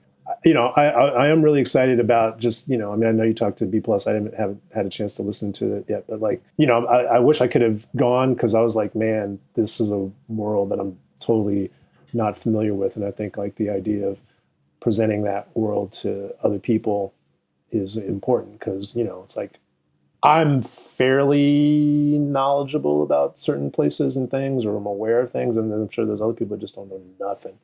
And it's like, like Turkey definitely has like, I don't know anything, I like, show me, And so I think that's exciting. That's like when me and B+, we first shot Goody Mob, like in 94 for Rap Pages. We didn't know what Atlanta looked like. We knew nothing about it. Like it was completely foreign to us. So it was just all I could think about was trees. I didn't know what else was going to be there. And they showed us around. And they took us to all their places, and they took us to like places behind fences, and they, like things that are like a complete locals tour that like, and so like for your album, to go to places that have not been exposed to for the general sort of hip hop audience is super exciting, so I could just. Man, one of the photos that I was so glad that B+ came with me because when he first showed up, I was like ragged. Like, man, we had a really busy summer. I was exhausted. Oh yeah, you were Mr. Tour Guide, right? Yeah. And when his dad came, so I really was like, okay, we got an elder here who came from Ireland. You know what I'm saying? And then this is also like the first time that we really started to like kick it and bond. There's certain people that's like, if I'm around this person for very long, we're going to be very close. And I've always felt that way. But, so it was that. But one of the days we went, that we're like, okay, we're going to take the real photos tomorrow. So we went to the barber shop And I just mentioned to him, I was like, oh, I'll go to the barbershop and just get my beard cleaned up and then I'll come get you. And he was like, no, I want to go to that. Yeah. It's just like, word, okay, cool. And so Wait, I didn't say even it think again. about Wait, say it. Nah, man. It's funny. Nah. I'm coming with you. Yeah. I want to go to that. I want to go to the barber. that. I don't know if I'll go to the barbershop with you. There's no reason. I don't want to miss that. And I was like, yeah, you should get your hair, he'll shave your head for you and blah, blah, blah. He didn't want to do it, but he wanted to be there for it. And so, yeah, man, I mean, that barber, and I didn't even think about the fact that, like, what an important thing that is, for a man, it's like you and your barber is a big deal. Yeah. But this barber is a guy that if you look at him, he probably looks secular, but he's deeply spiritual guy. Mm-hmm. And he was one of the first Turks that I knew that spoke English, and so that I could actually like get to know. And man, he had since I've known him, and like when people die in Islam, like we wash them and bury them with our hands. It's that the coroner doesn't come, Mm-hmm. And so since I've known him, his father died, but then he had a baby son, and his son died. Mm. And so I saw they were saying like, oh, this is, so I'm like, when is stuff happening? I want to go, And I showed up, and I don't know if the public was supposed to be there yet or not, but I was the only one there except for him and his brother, who also works at the barbershop. And they just grabbed me and they pulled me into the thing, like where we wash the body. So like I was there with him washing, the baby, and seeing him like bury his baby. That's heavy. You know what I mean? So you just see his hands, but I think there's just like the photo of me in the barbershop with him, shaving me, and just the intimacy of that, and yeah, when you live in Istanbul, like your neighbors shave you, you go to the bathhouse, like literally men from your neighborhood scrub you and massage you and smack you around, and you're in there with just a towel on, and like it's a very, and when people in your neighborhood die, they bring the body to them. Like all the mosques have these two like marble tables in the front. And so they do a special like call that's not the adhan. And then, you go after the afternoon prayer, and you don't even know the people, but it's somebody from your neighborhood that the deceased is there, and you stand up and pray, and then the family is standing there, and you can give them condolences or money or whatever. But it's just like, yeah, that was a detail that I wouldn't have even thought about. I just mentioned in passing, like, oh, I'm gonna go get my hair cut, then we'll go do the photo shoot. He's like, no, that's the photo shoot. What are you talking about? Yeah. Like that type of, just understanding of, no, that's normal to you, Ali, because that's just what you do on a regular Thursday night. Yeah. But people need to see that. And even if they don't know all of that, the fact that I'm sure you'll be able to feel those kind of details in that. Well, that's the documentary sort of, I don't, literally the fly on the wall sort of thing, as far as like being someplace else and presenting that, and, thinking about it, not just as landmarks, but as like a place where people live. Right. Because, like when I go travel somewhere, I like to just go to the supermarket, I like to just be like, okay, what do they eat? I like to watch people ordering whatever their cuts of meat or bakery or just doing their thing. And like, this is how they get down in this part of the world. I think that's more interesting than to see some piece of architecture necessarily, I mean, yes, but that's, I can see that structure online, right. I need to experience what it's like to be like in the marketplace or whatever, like that's the most interesting thing to me, because then you can actually get a real feel for the place. Right. And so like, again, like for your record, I was like, oh, this is a great photo. And this is like just you being there, it's not posed. It's just like a great picture, like of just your life. I think that was important. Like I realized, like when I was younger, I wanted to just like affect all the photographs in some way and put my thing on top of it. And then, it's like trying to overseason the steak, right? I'm just like, I don't need any of this. Let me just, this little cut of meat is perfect as it is. And why am I trying to embellish it? let me just, put it in the right context, or, and, Man, and so many artists have that exact same kind of like journey with the art. You know what I mean? Like, I mean, everybody from Miles Davis to, just like, start being like, stop playing all them. Just play the right note. yeah, there you go. You know what I mean? Yeah. Just play the right notes. You don't have to play every right note, but if you know which the exact right notes are, then you can just play those. Yep. And like, miss me with all this vibrato. Like, just play the Yep. note true. Play it Yep. true. Yep.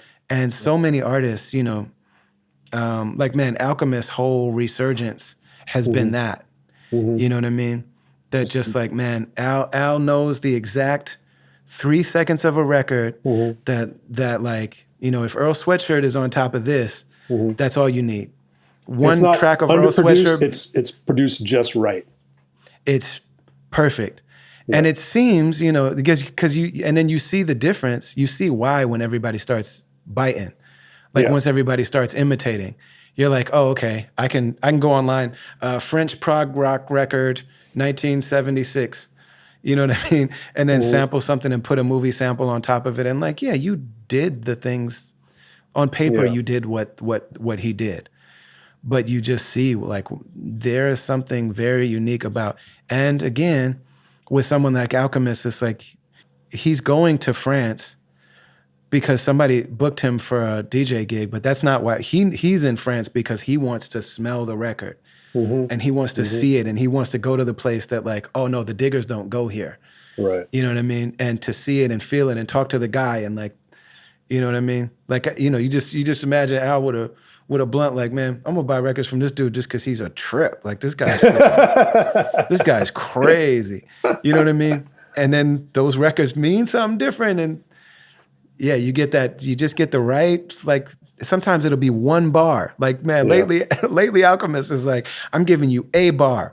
I'm looping this one bar, and then here comes Yasin Bey. And it's just magic, you know what I mean?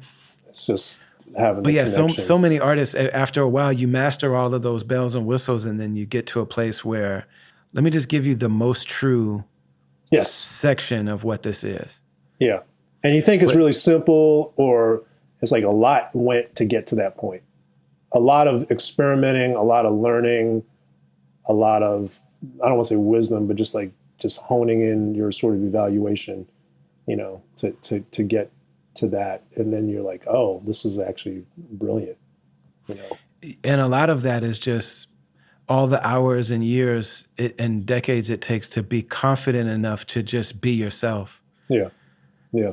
Because the more you're yourself, the more it hurts when people are just like, Right.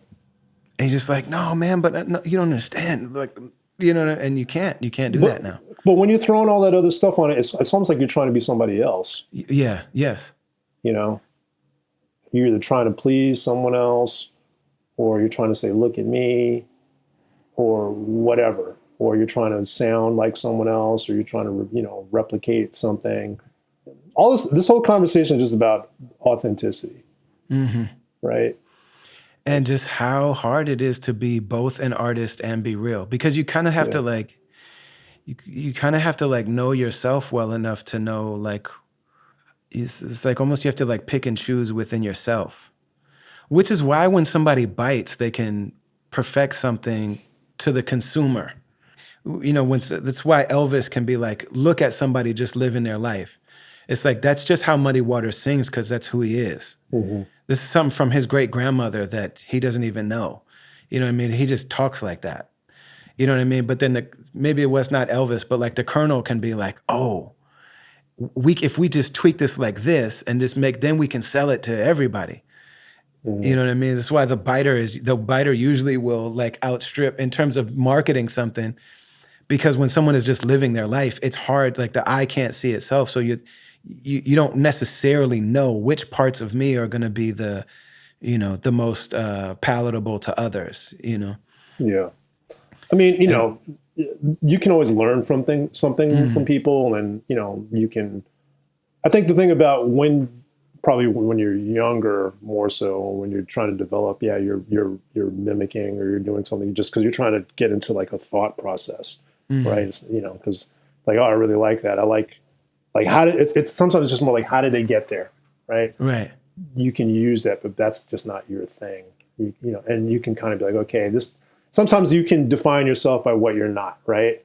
And so if you do something because you like someone else's, if you bit that from someone else, right? You can do it, and then it just, again, authenticity. It's like, this doesn't feel right for me. Right. You know, like this is just not. It's interesting to explore this avenue. It's just not me. Yeah. I know what I am now because I just did this thing, and that's just not it. I'm going to go that direction because that feels like this thing that I was trying to do was like a negative force that repelled me, right? Like I kept trying to go towards it, and it actually pushed me away. Yeah. You know? Like it was too much effort for me trying to go through this, and it wasn't. They don't like me over there. Right. I thought that's where I wanted to be. They don't like me over there. Okay, fine, got it. All right, you don't like me over here. All right. Yeah. Right. And so like, okay, well, let me go in this other thing that feels a little bit more natural. Mm-hmm. And then lo and behold, the natural route is really that's your path, right? That's the thing that feels right. And when people have it right away, that's something, man, where you're just like, whoa, you had your voice right away. Yeah. You know, like Guru just came out being Guru. Right. Like Guru came out at the same time as all these other people. And he just came out and was like, nope. I'm going to make it, goddammit, out in BROOK, Lynn, the planet. And you listen to that and you're like, well, this guy's not very complicated, but try to do that. Yeah, exactly. Try to put nothing on your voice. Because even before that, I remember, Rakim was the first guy in a long time to not yell. And it's like, oh, because the rhymes are so intricate. But man, Guru is just like, it's not intricate, it's just exactly right. You know what I mean? No, I was gonna say my favorite rappers are ones that are the ones that kind of like, yo, you don't sound like anybody else. You're not. Sometimes it's not even about being complicated. It's just like only you can do that. Who else can do Greg Nice?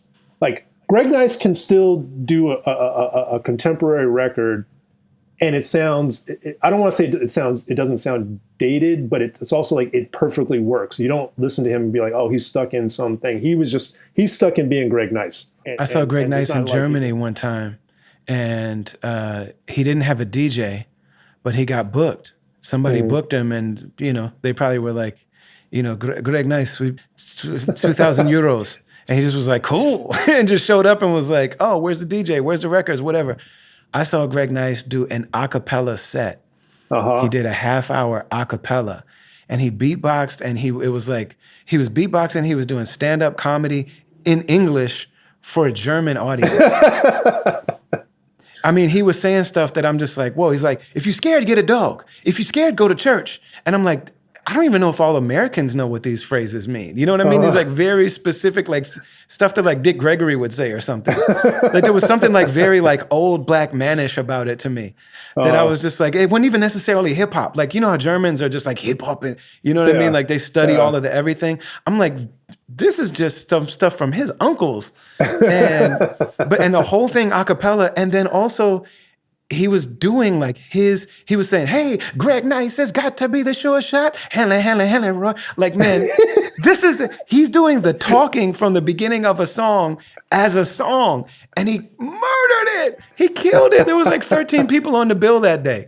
You know what I'm saying? J. Rue the Damager came out and boom, boom, boom, boom. Everybody was doing their like European thing. Yeah.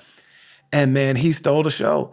Just completely a cappella. And it's just his voice, his presence, the look in his eyes. Like he just has this like childlike thing in his eyes when he's rhyming. You know what I mean? Amazing. Like those people need, there's a lot of people. Yeah. They need more. And it's not the lyricism. I mean, no diss, but I mean, it's the Dizzy feel. Gillespie, in fact, did not play the sax. Right. But it's the feel. And what's dominum basso? Like, come on, man. Oh, yeah. You have any Puerto Ricans around? You couldn't ask a Dominican, hey, what are y'all saying when it sounds like dominum basso? And the dude still, like when he did that a cappella thing, he still said dominum basso. Like, man, come on, man. Oh, man. Greatness. Special thanks to Brent Rollins for being so generous with his time and for just being real and for showing up and really being himself, and for being kind to me when I made the mistake thinking that he had worked on the Do the Right Thing art. But he is on the poster, so he was part of it. But it's just, when I looked up his stuff, I saw like, man, how is this guy associated with this too? But man, he's just done such incredible things, and I'm so grateful for what he did on this album project, and just for coming through and for talking and for connecting. It really it meant a lot to me to be able to work with him. And the package that he designed for us is truly beautiful. So you can go to brotherali.com, sign the mailing list, get the album, you know what I'm saying? Get it headed your way. Starting Friday, you'll be able to stream the whole record. I'm so excited. I've been talking about new classics, new classics, new classics. But man, the vinyl starts shipping in March. So just beyond grateful, beyond grateful.